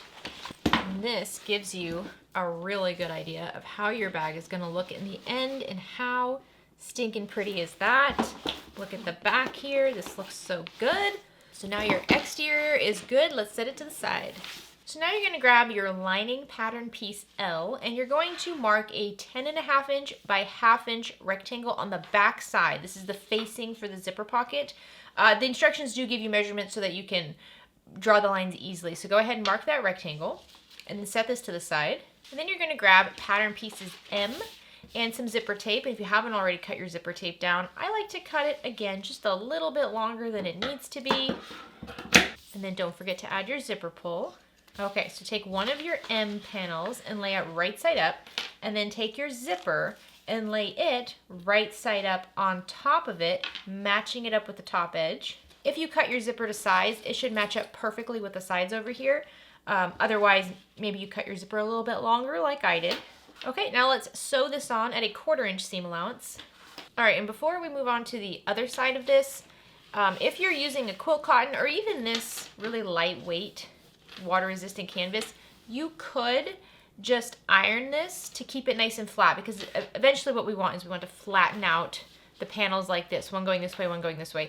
What I like to do though, especially if you're using like a waterproof canvas or something that's just not staying in place, is I like to pull the panel back so the zipper's right side up and then the lining is wrong side up over here. And I'm gonna do another row of stitching at 1/8 inch seam allowance just between my first row of stitching and the edge of the zipper tape. And that's gonna keep this super flat. Okay, and that's just gonna help us in a future step. So now grab your remaining lining panel M and lay it right side up. And remember, the top is the long edge. I made that mistake the first time. The top is the long edge. So lay it right side up. Take your zipper panel that you already have and lay it with zipper right side up. Make sure you line up these edges on the side over here in case your zipper tape is longer like mine. And let's just clip these together. And now let's sew along this clipped edge at a 1/4 inch seam allowance. And then just like we did with the other side, let's flip that lining panel that we just stitched on back and then give it a good press because we want to flatten it out. So now you see how we have this? We have the wrong side of the lining panels facing up, the zipper right side up. That's how we want it, but we want it to stay like that easily when we attach it to our lining panel. So now on this remaining edge here, I'm just going to once again stitch in between the previous stitches and the raw edge. So at about 1/8 inch seam allowance, just holding this lining panel in place so it stays nice and flat. Okay, so these are ready to go. Set this to the side for just a moment. So now grab one of your main lining panels, K, and let's go ahead and find the midpoint on the top edge. And then let's find the midpoint on the long edge of our facing as well. And then you're gonna measure down 1.5 inches from this top edge and center your facing so that the facing is right side down and we're working on the right side of our lining panel. So facing and lining are right sides together and the facing is centered. And find the end of your washi tape. Where is it? There it is. And now I'm gonna use some washi tape to just hold this in place because I don't want it getting all crooked or moved around on the way to the sewing machine. Here we go. Okay, so now we're just going to stitch right around our interior rectangle here. Remember, we have a 10.5 inch by 1/2 inch rectangle. We're just gonna stitch all the way around it. Make sure you really get that needle into the corners. Sometimes that means you have to take the wheel on the side of your machine and like lift up the needle, move this where it needs to go, put the needle back down so it goes right in the corner, and pivot at each corner and just stitch all the way around this inner rectangle. So once you have this stitched down, what you want to do next is draw a midpoint line going along the center of this rectangle, and it's about 1/4 inch up from either of the long edges, and then you want to make some triangles over here. So we're going to start at the top right corner, and we're just going to extend a line that goes down. I like to have it go down about 3/8 of an inch, but I do not measure it. I just have it go down at about a 4 to 5 degree angle to that middle line. Do the same thing on the bottom here just to meet that other tip of the triangle. So there you go. So now you have a little triangle here. Let's do the same thing on the other side. So now let's grab a seam ripper and start ripping along that line, and you're ripping through both the facing and the main lining panel. And you're just ripping a big enough opening here for your scissors. Because then you grab your scissors and you continue cutting along that straight line until you get to the very tip of that triangle. And then that's where you're going to stop and pivot and follow the diagonal lines down to the corner of your stitching. And the goal here is to get as close to those stitches as possible without cutting them. Okay, once you have this all cut, you're gonna push the facing through the hole. You might find it easier to work from the back side here. And this is a little tricky. If you want, you can grab an iron and press this with an iron. If you're using this water-resistant canvas, this specific one from Wonderground Fabrics, you're actually going to be okay just finger pressing it like this, because it's like a very kind of almost like a tissue paper feel, but it's durable. If you're using something a little bit more heavy duty, like a waterproof canvas, then you'll want to get the iron out and iron it. So once you get it started, you should be good. If you need to, grab some tape, tape down these edges. All right, so flip this over and push it from the front. And again, if it's fighting you too much, just grab an iron and gently press it with an iron. And then especially with water resistant canvas, you give it a good press and then you put like a ruler on top of it and it'll flatten out really nice. But I think I'll be okay with this. I can wrestle this pretty easily. All right, so now I'm gonna grab my zipper panel. I'm gonna lay it just like this so both of the lining panels are going out, and my zipper is closing towards the left, so when it opens, it goes to the right. When it closes, it goes to the left. Now I'm gonna grab some double-sided tape, and I'm going to line this up right along the raw edge of my zipper on the right side of my zipper, and I'm pretty much trying to get it above the lowermost stitches. So that 1/4 inch seam allowance, I'm trying to put my tape outside of that. I don't want it to be seen in the end. So I'm just going right along the edge here. So first I'm gonna take the paper off the top tape. There we go. And then I'm gonna take my lining with the hole in it, and I'm gonna lay it right side up over my zipper, just like this. And then lift up the sides here, and this facing should line up with the edges of your lining pocket. If it's not perfect, that's okay. You just need to make sure that the lining pocket is mostly centered. So let's put this on top. The nice thing about this double-sided tape is you can pull stuff off of it and then retape it pretty easily. Okay, so now, once we have the top tape, we're gonna lift up our waterproof canvas lining and then remove the paper on this bottom edge here. And then we're gonna flip it back down and tape down the bottom. And just do your best to make sure your zipper coils are centered on this opening and everything's nice and straight. Make sure your zipper pull is pulled out. It's not underneath anything. I like to close it all the way. All right, so it might have been a little bit of a wrestle up until this point, but now you should be pretty good. You should be able to kind of push it down and it's in place. So now we're gonna top stitch along all 4 edges of this rectangle at an 1/8 of an inch seam allowance. I do suggest you backstitch over the zipper teeth here, because in the end we will be turning the entire bag out through this zipper, if you're doing the birthing option like I am. If you're doing the drop-in lining, you will not be turning the bag out through this zipper. All right, isn't that pretty? That's a pretty pocket. So now we're gonna flip this over and look at the back. We're gonna pull that top lining pocket down and line it up on the sides. I know it's not gonna be the same length. It's not supposed to be the same length. So just clip it like this. And what I'll oftentimes do, you could just kind of move this main panel out, grab a rotary cutter and a ruler, line up your ruler with the edge of the top pocket here, and rotary cut off this bit over here. So you can see that's what I just did. I just cut off the bottom pocket because it was longer than it needed to be. Now, line up the edges and line up the bottom edge here. And what I like to do is take both bottom edges and fold them up by about 1/2 of an inch and press them and clip them. And they're both folded in the same direction. I took both pieces of material and folded them up together up towards the top towards me. The goal here is just to make this as easy as possible, and this is a pretty easy way to do this. Okay, and then again, make sure the sides are lined up. Add some clips if you need it. So now we're gonna take this to the machine and we're gonna lay it lining right side up. We're going to flip the lining out of the way, and we're gonna sew down the sides right here at a 1/4 inch seam allowance. You could use a bigger seam allowance if you would like. Oftentimes when I sew down these sides, I don't know if you can see, but there's like that little triangle that we cut that's sticking out over here. A lot of times I do like to sew that little tip of the triangle down. I don't think it really matters, but it makes me feel good. So I'll go in earlier. So like this might be like 1/2 of an inch seam allowance, honestly. But start at the top, make sure you backstitch, go all the way down, keep the bottom edge folded, and backstitch really well over this bottom edge. Because again, we're not sewing this bottom folded edge. We're gonna turn the whole bag through that later. So go ahead and do that for both sides of your lining pocket. Once you have those sides sewn down, if you have a long zipper like I do, you can trim that down now. All right, your zip pocket is done. Go ahead and set this to the side. So now we're gonna work on the lining slip pocket. So this is just your big rectangle N. So what you're gonna wanna do is flip this over so you're looking at the wrong side, pick a top and bottom, and then mark a line going down from the top and up from the bottom at a 1/2 of an inch from that raw edge. Once you have those lines marked, you're gonna wanna fold back the raw edge next to the marked lines so that the raw edges meet it. So the raw edges are being folded wrong sides together and a 1/4 of an inch fold. If you wanna use an iron here to help, go ahead and do that. Again, it just depends on your material. If you're really struggling with this small 1/4 inch fold, you can increase it to a bigger seam allowance if you'd like. This is your pocket. You can fold it up to a 1/2 of an inch if you want. So I'm gonna do this for both sides. All right, once you have the top and bottom folded, flip this over so you're looking at the right side and fold these upright sides together so that the folded edges meet. And then let's clip along the sides.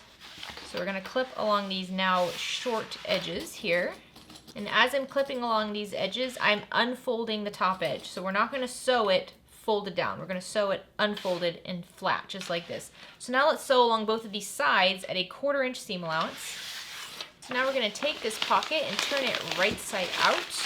If you need to poke out these corners, go ahead and do that. Remember, don't use anything sharp for this. Use something kind of blunt. Okay, now, if you want to get an iron, go ahead and do that. It might be the best bet here, but you want to press this nice and flat. Make sure you press along the sides really well. There we go.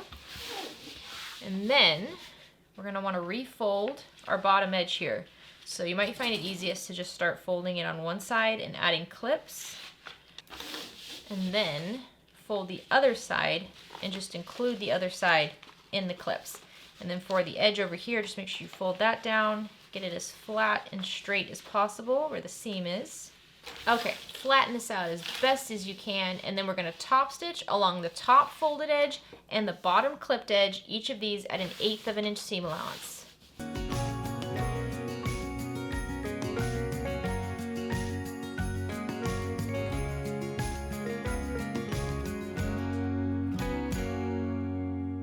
Okay, now I'm going to grab an air erasing marker, and looking at the right side of this, I'm going to fold this in half and just kind of crease where the middle is, just like that.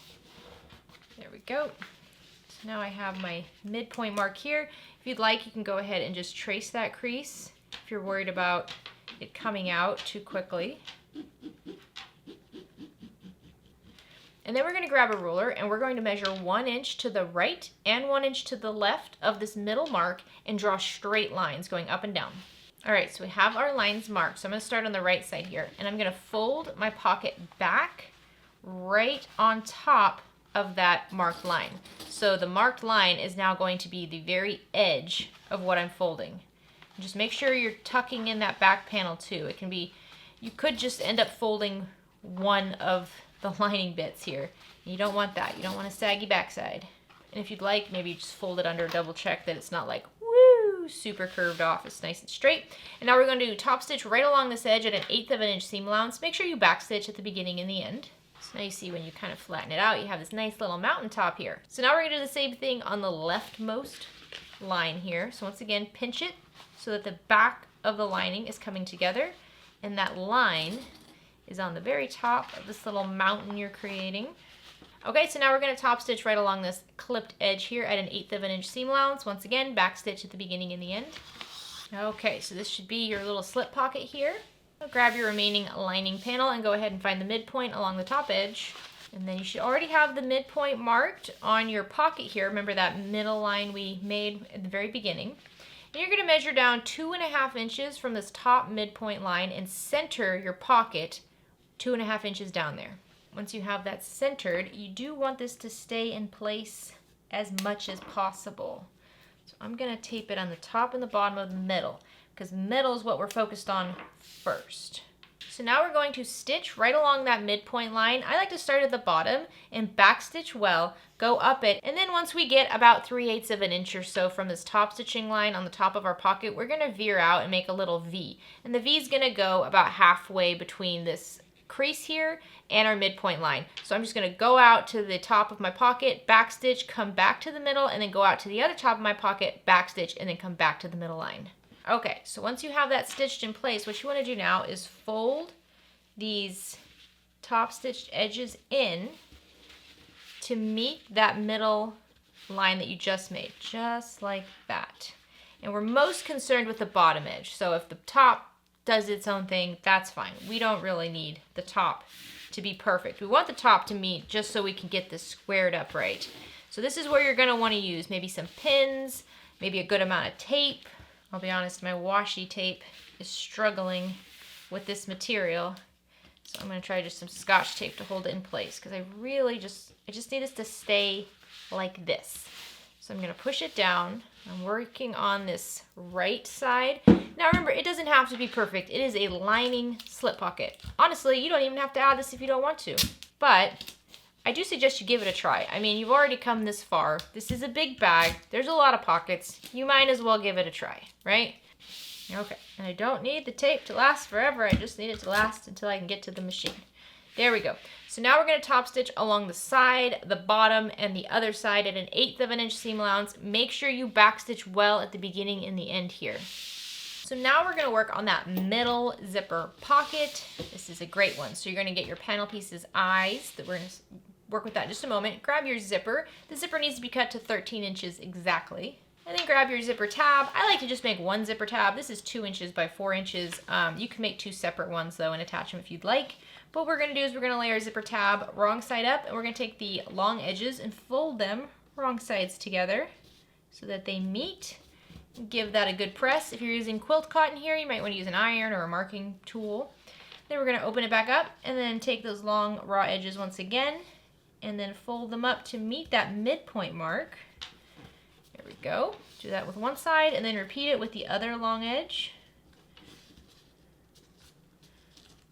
All right, once you have them both folded to the middle, you're going to fold the whole thing in half like a hot dog bun and grab some clips and clip it to hold it in place. Now we're going to grab our zipper tape and we're going to insert one of the raw edges into one side of this. So don't put it right in the middle, put it more towards the side, but it doesn't have to be right on the edge. You can have some overhang here. This is big enough to handle it. Now let's clip that in place. And then taking your zipper tape, swing it up. I like to make sure the coils are both facing up on the same side. And then insert this into the other section. So you should have plenty of room for both edges of your zipper tape here. There we go. So now let's sew along the inner folded edge at an 1/8 of an inch seam allowance. Once you have that sewn on, grab your scissors and just trim right along the edge of your zipper tape, but we're just trimming that zipper tab. There we go. So it's like one smooth line. Do that with the other side of that zipper end. So you see now it's just like just a cute zipper with a little tab on the end. So repeat that on the other side, just trimming off the excess. There we go. Look at that zipper. So now let's find the midpoint on the zipper by just folding it in half. And you can use a marking tool or scissors. I always like to use scissors, and I've seen this discussion a lot lately, so let's talk about it. I'm going to trim my zipper tape just like that, just the teeniest, tiniest triangle right on that folded edge, just like that, itty bitty, just little snip. The thing about zipper tape is that it does unravel, and some people have mentioned that over time they're noticing their zipper tape unraveling in the middle where you clipped it, which is terrible. That's where you're going to grab your handy dandy lighter and you're just going to quickly boop it. That's all. You're just going to boop that little triangle that you snipped. There you go. So what you've done now is you've melted those raw edges. It's sealed, and this should not unravel. So now grab one of your eye pieces and lay it right side up. And let's go ahead and find the midpoint on the top edge of this eye. So lay your eye lining piece right side up, grab your zipper tape and lay your zipper tape right side down and match up those midpoint marks. So now let's baste along this edge here at an 1/8 of an inch seam allowance. Once you have that basted on, grab another lining panel and lay it right side down on the back side of your zipper tape and just line it up with the other lining panel and clip together on the top edge. Now let's sew along that top clipped edge. I'm going to sew it at a 3/8 inch seam allowance, whatever you're comfortable with. You could also do a 1/4 inch seam allowance here. And make sure you backstitch at the beginning and the end. Once you have that sewn together, let's press these two panels so that they're wrong sides together. So I always like to just flip up one of them, give it a finger press, make sure the zipper's closed. It does make it easier. Flip down the other one, match up those bottom edges. So if it helps, you can use some clips to keep those bottom edges in place. And then just press next to the zipper. If you want to use an iron, go ahead and iron this. That's fine. If the bottom edges don't match up perfectly, that's also fine. All right, this looks good. So now we're just going to top stitch along this top edge here all the way from one end to the other at an 1/8 of an inch seam allowance. Once that's done, grab another divider pocket and let's find the midpoint on the top edge of this one. And then take your zipper pocket and lay it zipper right side down and match up the midpoint marks on the zipper tape and on that new divider pocket. And just clip the zipper in place. And now let's go baste along this clipped edge at 1/8 of an inch seam allowance. So now lay this so that the zipper is wrong side up, and take your last divider pocket and lay it right side down on the back of that zipper and line it up with the divider pocket that's on the other side. We're just going to clip along the top edge here. And now sew along this edge here at whatever seam allowance you sewed the other side. So for me, that's going to be 3/8 of an inch. But if you used 1/4 inch when sewing on the other side of the zipper, then use 1/4 inch here.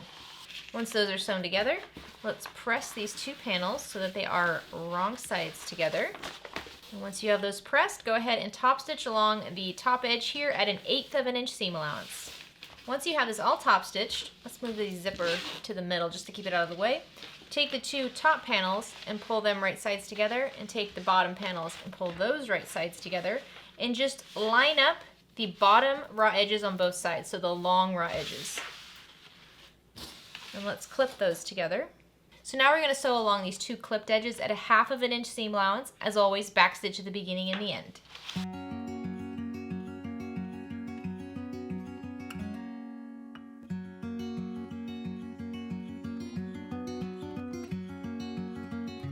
Okay, once you have it sewn, it suggests pressing the seam allowance open. I'm just going to finger press it open. So I'm going to do this for both sides. And I think this is just going to help us flatten it out a little bit easier when we put it all together. So now we're going to turn this out, right side out. So when you turn it out, make sure the zipper is right side up. And then we're going to just pinch this so the zipper's at the very top. I know it's a wrinkled mess. It's okay. You can press it if you'd like, but if you're birthing this bag, it's going to get wrinkled again anyways. So I'm going to clip the top edge here, and then I'm just going to kind of tug along the bottom edge, and I'm trying to get a straight edge here on the side, and then I'll clip that in place. All right, once you have these sides clipped, go ahead and baste along these sides at 1/8 of an inch seam allowance. You can do 1/4 inch seam allowance if that's easier as well, if it's kind of wonky like mine is. All right, if you want to go ahead and give this a press, go ahead and do that. It is a little wrinkly, but you can set this to the side. So now grab your zipper that is at least 20 inches long. And you can see as my zipper closes, it goes towards the left. And what I want to do is actually open up this open edge over here. So as it opens, this side opens up. That's what I want. So we're going to work on closing off these corners here.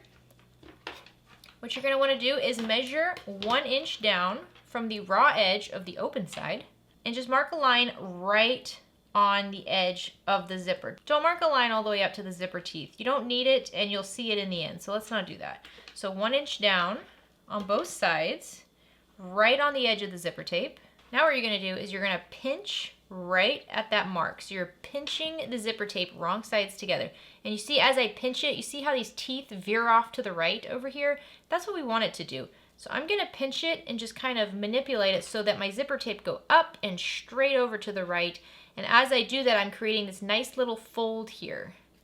It looks very nice. So I'm going to grab some clips. I'm going to hold that one in place. I'm going to do the same thing on the other side, pinching my zipper wrong sides together. The zipper teeth want to go up to the left this time. I'm going to help them do that and get it all straightened out so it's just like a perfect right angle.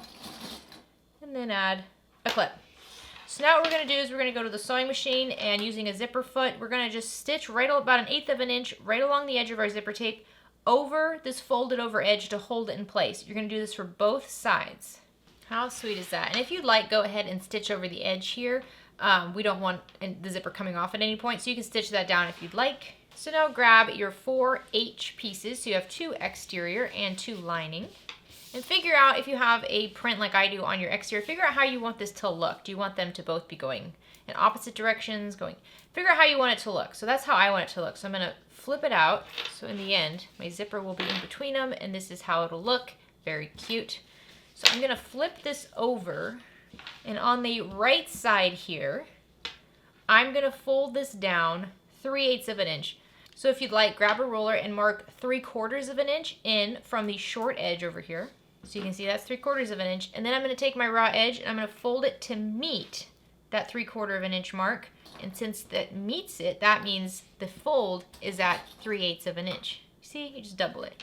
There you go. So you can use some double-sided tape if you like. You can just press it with your fingers. You can press it with an iron, whatever is easiest for you. You just want to make sure it stays folded, okay? Don't let it get too flat. If it comes up a little bit, that's okay. So I'm gonna do the same thing with the other piece here. And if you notice, like I have right now, where when you try to fold it, you can't quite reach it because your stabilizer's in the way, you do want to pull that stabilizer back and trim it down. So if you can, man, this stuff is no joke. It's really on there. So I just pulled back my stabilizer just a tiny bit, and I'm going to trim it down, making sure I don't accidentally trim my exterior material. I'll try again. Oh, that's perfect. So now I'll just fold that down. There we go. And I think I might keep just a couple clips on these just to make sure I don't lose my fold. So now grab your lining panels and do the same thing. On the wrong side, you're going to fold a short edge in by 3/8 of an inch, only on one side though. And I would not use double-sided tape on these folds, simply because once we start putting all this together, it is really important that these folded edges match up with one another, and we'll talk about it once we get there. And if you have any sort of really strong double-sided tape, it's going to be hard for you to finagle it. There's a lot of finagling. So now let's grab one of our lining panels and lay it right side up, and the folded edge needs to be over here on the right. And then grab your zipper and lay your zipper right side up with the opening going towards the left. This is how it is. The folded edge should always be towards the tail of your zipper. So now I'm going to measure in 3/8 of an inch from this short raw edge over here. And I'm just going to mark a tick right along the raw edge, so in the seam. There we go. Now I'm going to take my zipper and I'm going to line up my zipper teeth that are going off at a right angle with that 3/8 of an inch mark. So you're not pulling it up here. The zipper teeth should meet that 3/8 of an inch mark. And then we're going to clip this zipper in place all the way down the lining panel. And then once you get down to the folded edge of your lining panel, keep it folded, don't unfold it, and just clip it to the zipper. Now let's baste this zipper in place at an 1/8 of an inch seam allowance. So once you have the lining basted on, grab one of your exterior panels, and I'm trying to figure out which way. I think I want it to go this way.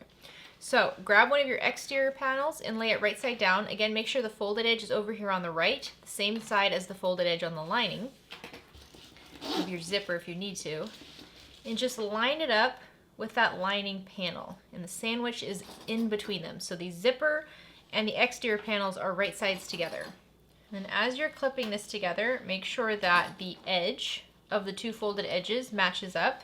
Make sure one isn't really far out from the other one. This is where the finagling comes in. If you kind of have to adjust to make sure it all lines up, do that. And then clip it together. So now we're going to sew along the short raw edge here at a 3/8 inch seam allowance, pivot, and then sew along the zipper that we clipped at a 3/8 inch seam allowance. Make sure you backstitch at the beginning and the end of this. Alright, so now let's trim down the seam allowance on the raw edge just a little bit. I do like to trim off the zipper and also trim down a little 45-degree angle.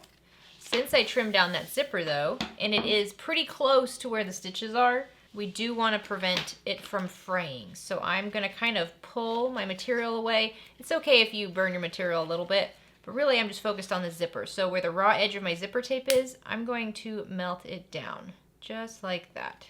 There we go. So now I don't have to worry about that zipper fraying.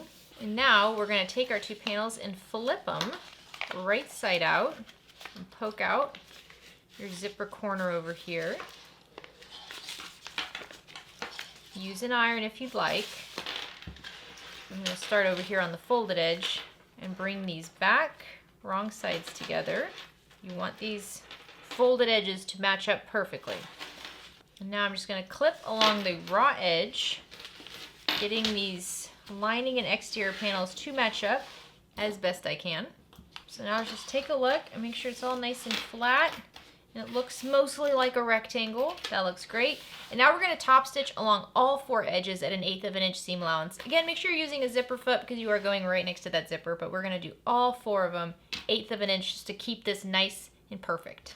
And there you go. You have one of your zipper panels done. We're going to repeat that process for the other side, and I am going to walk you through all of it because I know sometimes it can be a little confusing whenever you're trying to do it all in the opposite direction. Also, if you notice on my first bag, I made a mistake and I put the lining on the top. It's easy to get confused with these, so let's try to figure out how to do this so we don't get confused. So this time, take your lining panel and lay it right side up with the folded edge on the left over here. And on this top edge over here, mark 3/8 of an inch from the right corner. And now take your zipper and lay it right side up.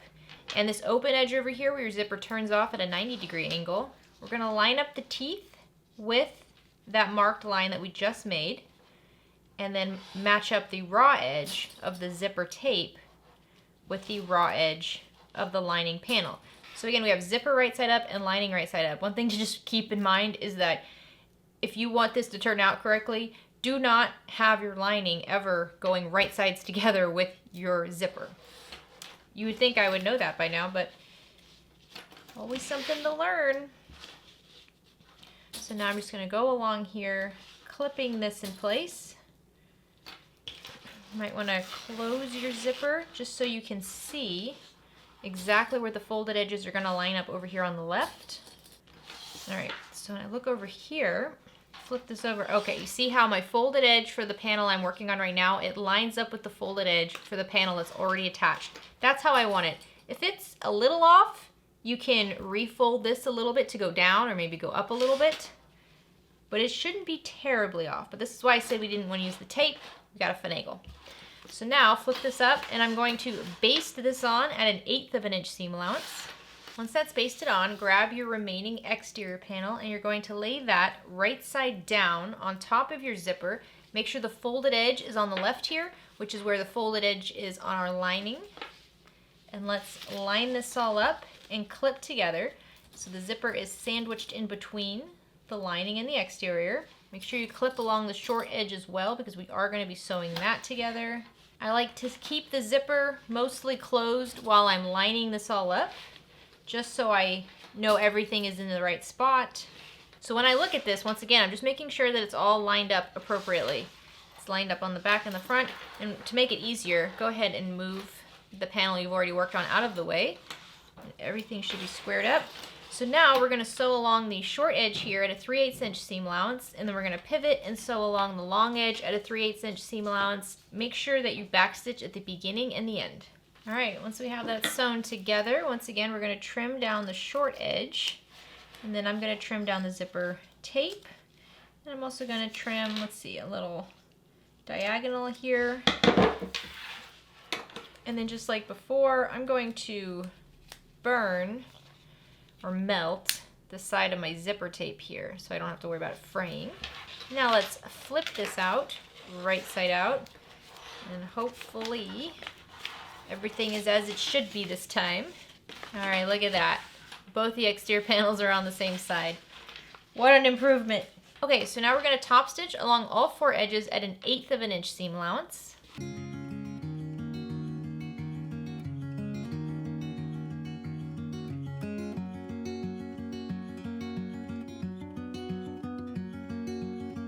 How cute is that? So one final little tip I have for this, when we make these types of zippers, oftentimes we'll have these little threads. So when we were basting it, we went off the edge a little bit. This is going to be seen in the end. These little threads that are over here, those will be seen in the end. And it doesn't look great, to be completely honest. So what I do is I gently pull them out, clip them down,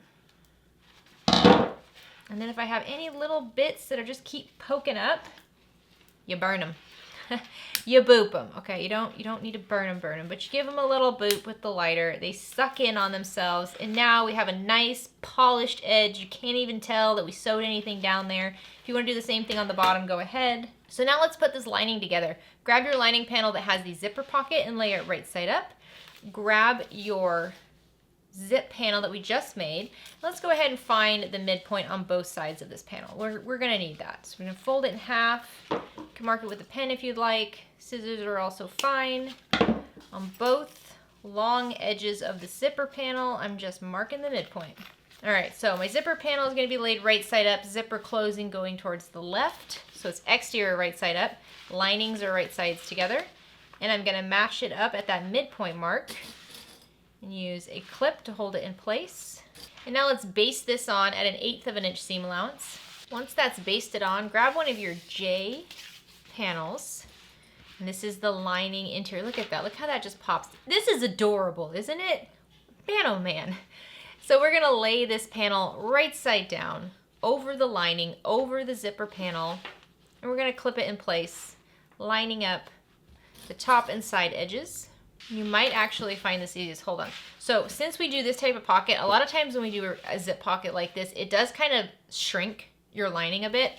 So you'll be putting it on and then this is a lot longer than it's supposed to be. So let's mark the midpoint on both the top and the bottom of the long edges of this little top panel here.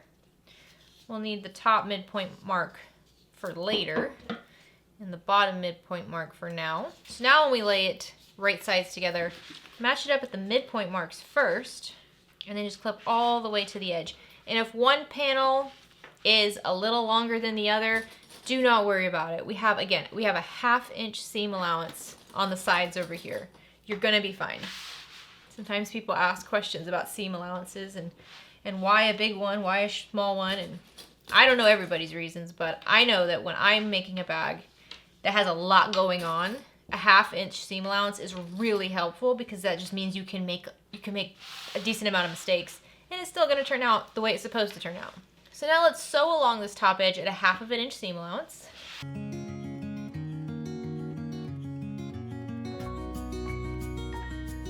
Once that's sewn on, you're actually going to, let's press up this top one here. And I think honestly you can decide. You can press the seam behind the top here and then this will kind of dip from the top, it'll kind of dip more in like that. Or for the pattern, you can press everything like this so the seam goes behind the lining and so this zipper then it kind of pops up more like this. So it's your personal preference. I'm gonna go with the pattern. I do like how that looks. So the zipper panel and everything is pressed so that the seam is behind this bottom lining panel and we're gonna top stitch along this lining panel at 1/8 of an inch seam allowance.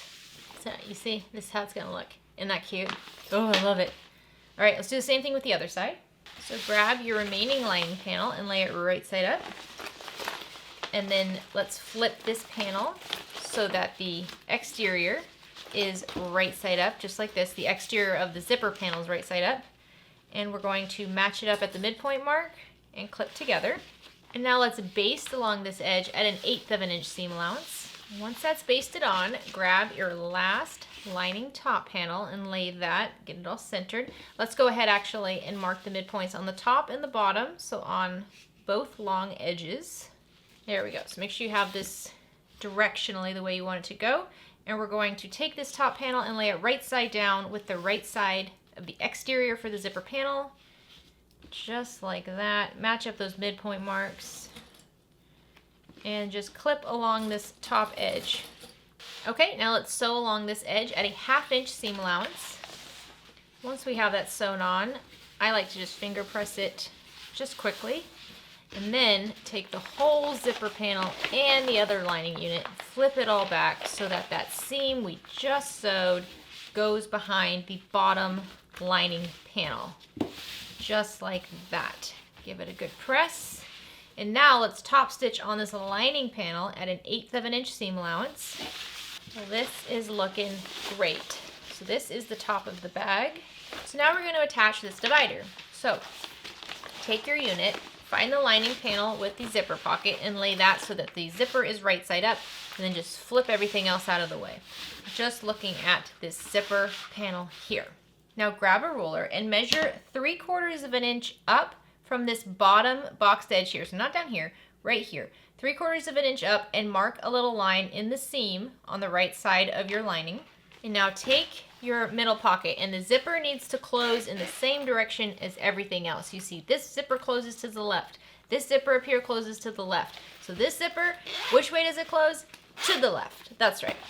And now we're gonna just line it up with the right side. So the bottom edge of this panel is gonna line up with that 3/4 inch mark. So just rest it right on top of it. And then line up the edge with the edge of the lining. And then clip this in place. And now we're gonna baste this on at 1/8 of an inch seam allowance. I know it's getting big, it's a lot to carry. All right, now let's look at the left side. So just like we did on the right, we're gonna measure up 3/4 of an inch from this bottom left edge of the boxed part. And we're just gonna mark a little line on the left raw edge of our lining. Here's where it might get a little tricky for you, but you got this. You're gonna pull this over. So you see how I pull this over and it's gonna pull the material over too. That's fine. This is smaller, clearly, right? So we're gonna line up this bottom edge of our middle pocket with that marked line, and then just line up the raw edges over here on the left and clip together. So now let's baste along this clipped edge at 1/8 of an inch seam allowance. Alrighty, so you see, it looks great. So now we're gonna finish up our lining. So just to get started, let's make sure that this lining zipper panel is mostly unzipped. Not all the way, it doesn't need to be all the way, but mostly unzipped. And we're gonna take our 2 lining panels and we're gonna lay them right sides together. And we're gonna have to do this one at a time. So let's start over here with this right side to me. Match up your boxed bottoms and clip here. And then go up to the top. And then match up the seam between the top lining and the bottom lining panels. We want those to match up. There we go. And now let's just clip along this edge here. Make sure you clip all the way to the top. Okay, I'm gonna flip this so it's a little bit easier to see. So we're gonna sew along this clipped edge only. I'm gonna start at the top, I'm gonna back stitch, and I'm gonna start at a 1/2 inch seam allowance. Once I get past this top lining piece, I'm gonna increase my seam allowance to a 5/8 inch seam allowance all the way to the bottom, and then I'm gonna back stitch down here at the boxed bottom. Okay, so I should have mentioned whenever we were sewing down, you can feel the zipper tab here. Let's open this up. So remember that middle pocket that's right here? We have a zipper tab on it. You can feel that. You do not want to sew on that zipper tab. You just sew next to it. You don't have to get super close to it. You just sew. You just make sure you don't sew on top of it, okay? That's it. It doesn't have to be right up against it. Okay, let's flip this over. And we're going to do the same thing on the other side. So get yourself coordinated. And we're going to kind of pull over this bottom bit here. Okay, just pull it over. Take your top lining piece. Remember the bottom lining piece has the zipper pocket attached to it. Let's line up this bottom boxed edge first. Just kind of, you want to use a good amount of clips here because you literally have something pulling against it down here. So you gotta keep that out of the way. Take your zipper tape, move it out of the way. We don't want to sew over that. Let's come up here to the seam between the top and the bottom linings and match those up. Clip together. Now let's clip along this entire edge. Okay, so you see over here on the left how it's all tucked in? That's how it's supposed to be because we're only focused on the right. So just like before, we're going to start up here, make sure we get back stitch. Start at a 1/2 inch seam allowance. You can wait until after, again, here's my zipper tab for that middle zipper panel inside the bag. You can wait till you get past that and then increase to a 5/8 inch seam allowance and just make sure you back stitch at the bottom. All right, once you have the sides done, just kind of try to even them out a little bit. Because now we're just going to work on this bottom edge. So pull the bottom edge together and clip together. And now let's sew along this bottom edge at a 5/8 inch seam allowance. Make sure you back stitch at the beginning and the end. Okay, the pattern suggests to press all the seams open, which you can, or you can just trim them down, which is what I'm going to do. I'm going to trim down all my seams about in half. And then once I get up here to the top, I'm going to also trim it at about a 45-degree angle, pretty low down. I mean, probably starting about 3/4 of an inch down, and then I start veering up towards the stitches. I get close to the stitches, but I don't cut right at the stitches. I'm gonna do the same thing with the other side. So now let's box these bottoms. So pull apart the 2 panels like this. Pull the seams from the side and the bottom together. I like to just flip the seams in opposite directions, especially since I cut my seams down. If you left your seams pretty big and you flattened them out, so you opened the seams and pressed them, then you can just open the seams here and put them together like that. But I like to just twist them in opposite directions. So I'm going to do the same thing on this other box corner. So now we're going to sew along these box corners at a 1/2 inch seam allowance. All right, so now the lining is done. Here we go. So actually, if you haven't already stitched over this edge, let's stitch over this edge because we are going to be messing with this a lot. So stitch over the open edge of your zipper. We'll finish this off in just a moment. So now you see when you open this up, isn't that cool? So many pockets. It's so cool. So now we gotta put them together. Again, I'm birthing the bag. There are different instructions if you are doing a drop-in lining. So you're gonna open this main zipper as much as you can. And you see how there's two sections. There's one section over here with the slip pocket, and there's a section over here with the zip pocket. We are focused on the section that has the zip pocket. So we're gonna insert our exterior right side out into our lining, and our lining is wrong side out. The exterior back, so that's the little suitcase pocket here, that needs to be up against the zipper pocket in the lining. So as pretty as it might look, you really gotta smush this in there. The lining space that we're putting our bag in is much smaller than our actual bag, so you will be smushing everything. And then make sure you separate your straps so they go on the side that they're on. They don't cross over the bag anywhere. There we go. And it just depends on your material. The first time I made this bag, I used much stiffer material, and this was very difficult to do. With this material here, it's a lot easier. So push down these zipper panels. There's a few things you got to keep an eye on while you're doing this. So we'll go over it. I'll remind you. And then let's take this zipper and smush it in here with everything else. There we go. So now let's first work with the seams. You're going to line up the side seam of the lining with the side seam from your exterior. Let's line those up together. And I like to clip right on the seam, and then also one clip on each side, because as I'm clipping everything else, sometimes things come undone. So that just helps. So now let's do the same thing on the other side. All right, and if you have any midpoints marked on the top edges, go ahead and line those up as well. I just have one here. Forgot to mark the midpoint on the exterior on the other side, that's okay. But the goal here is you want to get everything to line up nicely. And we do have a curve, which always presents a challenge. So what you want to do, instead of trying to get it to line up curved, straighten it out. Like really straighten out that edge and then clip it. So when you go on to the next part, it looks kind of messy, but when you straighten it out, it'll actually line up perfectly. So we're just clipping along the entire top edge here, clipping the exterior and the lining right sides together. And it's bulky. So I have one side done. I'm going to do the same thing on the other side. And as we're doing this, we're always making sure our zipper panels are out of the way. We don't want to accidentally sew over something that's not supposed to be there. We're making sure our straps are down, zipper tape is down, the zipper panels are not poking up, getting in our way. You should use more clips than you think you need. You'll be happy you did. Especially at the sewing machine when these clips just start popping off out of nowhere. More clips, the better. So now we want to sew along this top edge at a 1/2 inch seam allowance. This is challenging because it is a big bag.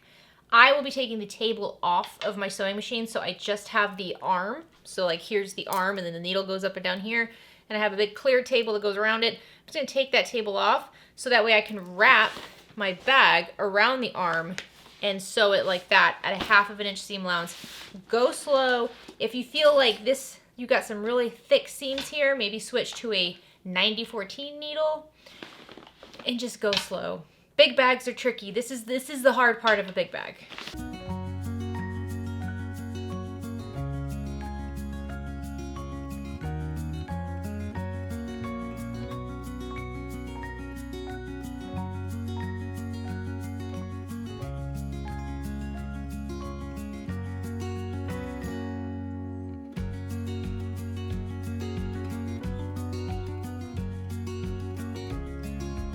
Alrighty, if you're using really thick material, you might want to go around a second time just above that first stitch, just to make sure that the thread doesn't get pulled on too much. I wish I could say that was the hardest part, but I don't believe that it is the hardest part, in my opinion. When we top stitch this, that is the hardest part. So now we're going to trim the seam allowance down in half to reduce bulk. Now just check your seams, specifically your exterior top seam here. If you want to thin that out just a little bit, it's going to be helpful because we're going to be folding this down and top stitching. And the less bulk we have here, the easier it'll be. So I just shave it down just a little bit, not too close to the stitching because I don't want anything to come undone. So now we're going to reach in to our lining zip pocket. If you didn't keep your zipper all the way open, go ahead and open it all the way now. And we're going to just pull the exterior through this pocket. I like to start with the base of the bag. Just kind of wiggle it a little bit at a time. So this is where it gets a little complicated because sometimes it's like, this is the top of the bag, right? No, that's not the top of the bag. This seam right here, that's the top of the bag. So I like to reach my hand in through the opening we left in that pocket to help me kind of get it started. You're gonna fold it down just like that. So see that? That's the top of the bag, right above my tag. So go around the whole bag, folding this down and adding clips. Make sure everything stays out of the way. All right, here we go. We got it all clipped. And now we need to go top stitch along this edge, which is tricky. It is tricky. I will once again be putting this through the arm like that, and just being very careful. You want to make sure this stays out of the way. You don't want to stitch this zipper down, so you got to keep pushing the zipper panel down, especially if you sewed it on the way we did. It wants to stick up. You've got to make sure you keep pushing it down. Don't accidentally sew over it. And just go slow. These seams here are the hardest. They are the needle breakers, so you might want to hand crank over those. You might want to up your needle right now to a 90-14. A nice big stitch length, maybe a 4mm would be great here. Just be careful and go slow.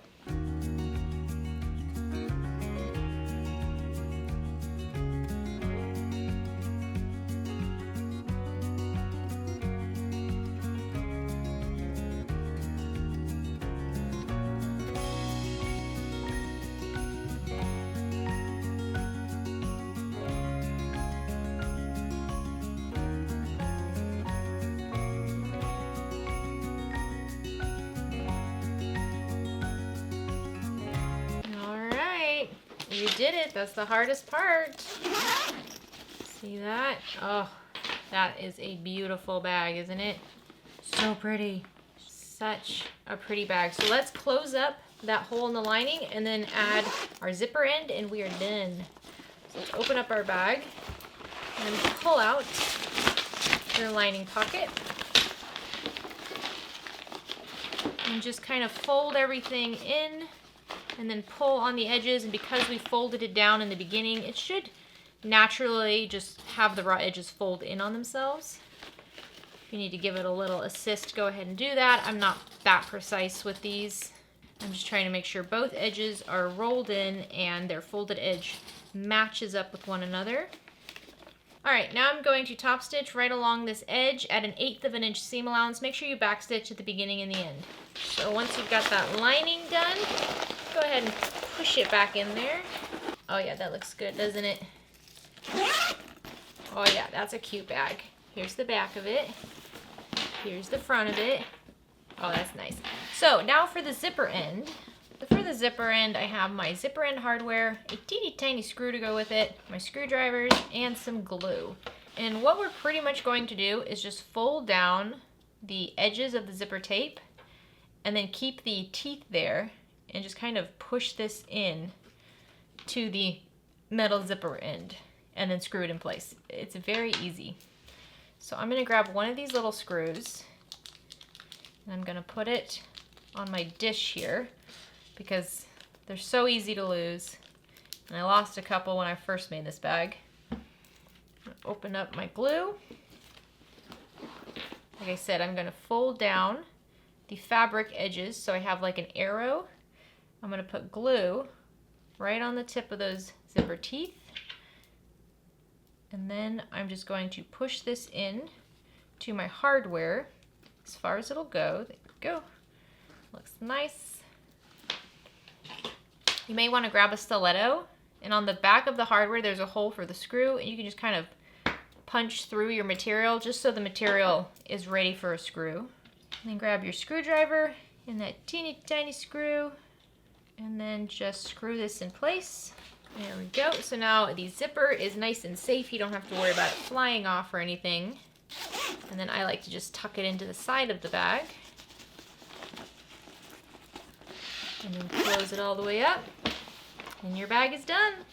Okay, you guys, this turned out so well. This turned out so well. Would I choose the pink vinyl again? Probably not. The pink vinyl, it is a little stretchy and sticky. That's like the worst combination when it comes to, for those of us with, you know, beginner machines, just regular domestic machines, or you're just not used to working with vinyl very much. The stickiness is always a struggle, but then the stretchiness is a hard too, because as it's sticking, it's stretching, and you just get those stitches that are like right next to each other. Oh, it's the worst. However, I was able to finagle this, and I gotta be honest, I'm looking at my top stitching, and it looks pretty dang good. So I'm proud of myself with that. This water-resistant canvas, though, for the main part of the bag, amazing. So if you're a beginner, but you still want to make like a luxury bag that looks really good, but it needs to be possible for you to complete it and like it, I would suggest water-resistant canvas, fun print, something like that, for the main part, and then cork. Cork is going to be your friend here. Cork on the bottom, cork for the accents. I think that that's going to be a pretty good winning combination. So, oh man, I just can't get over this. It's so bright. It's so pretty. I feel like with this first bag here, I was really feeling the fall vibes, but then on this one, I was like, nope, it's still summer. It's still summer. So I'm making a summer bag. Either way, this turns out beautiful. And of course, if you want to use a quilt cotton or cotton woven, that's also going to look amazing on this bag. So I hope you enjoyed sewing with me today. If you make one of these bags, let me know. If you've already made one of these bags, let me know, and let me know what material you used. I would love to see your version. I feel like, again, you just can't really go wrong with this pattern. It's so beautiful. I hope you're having a great day. Have a fantastic rest of your week. Get out there and make something. Bye, guys.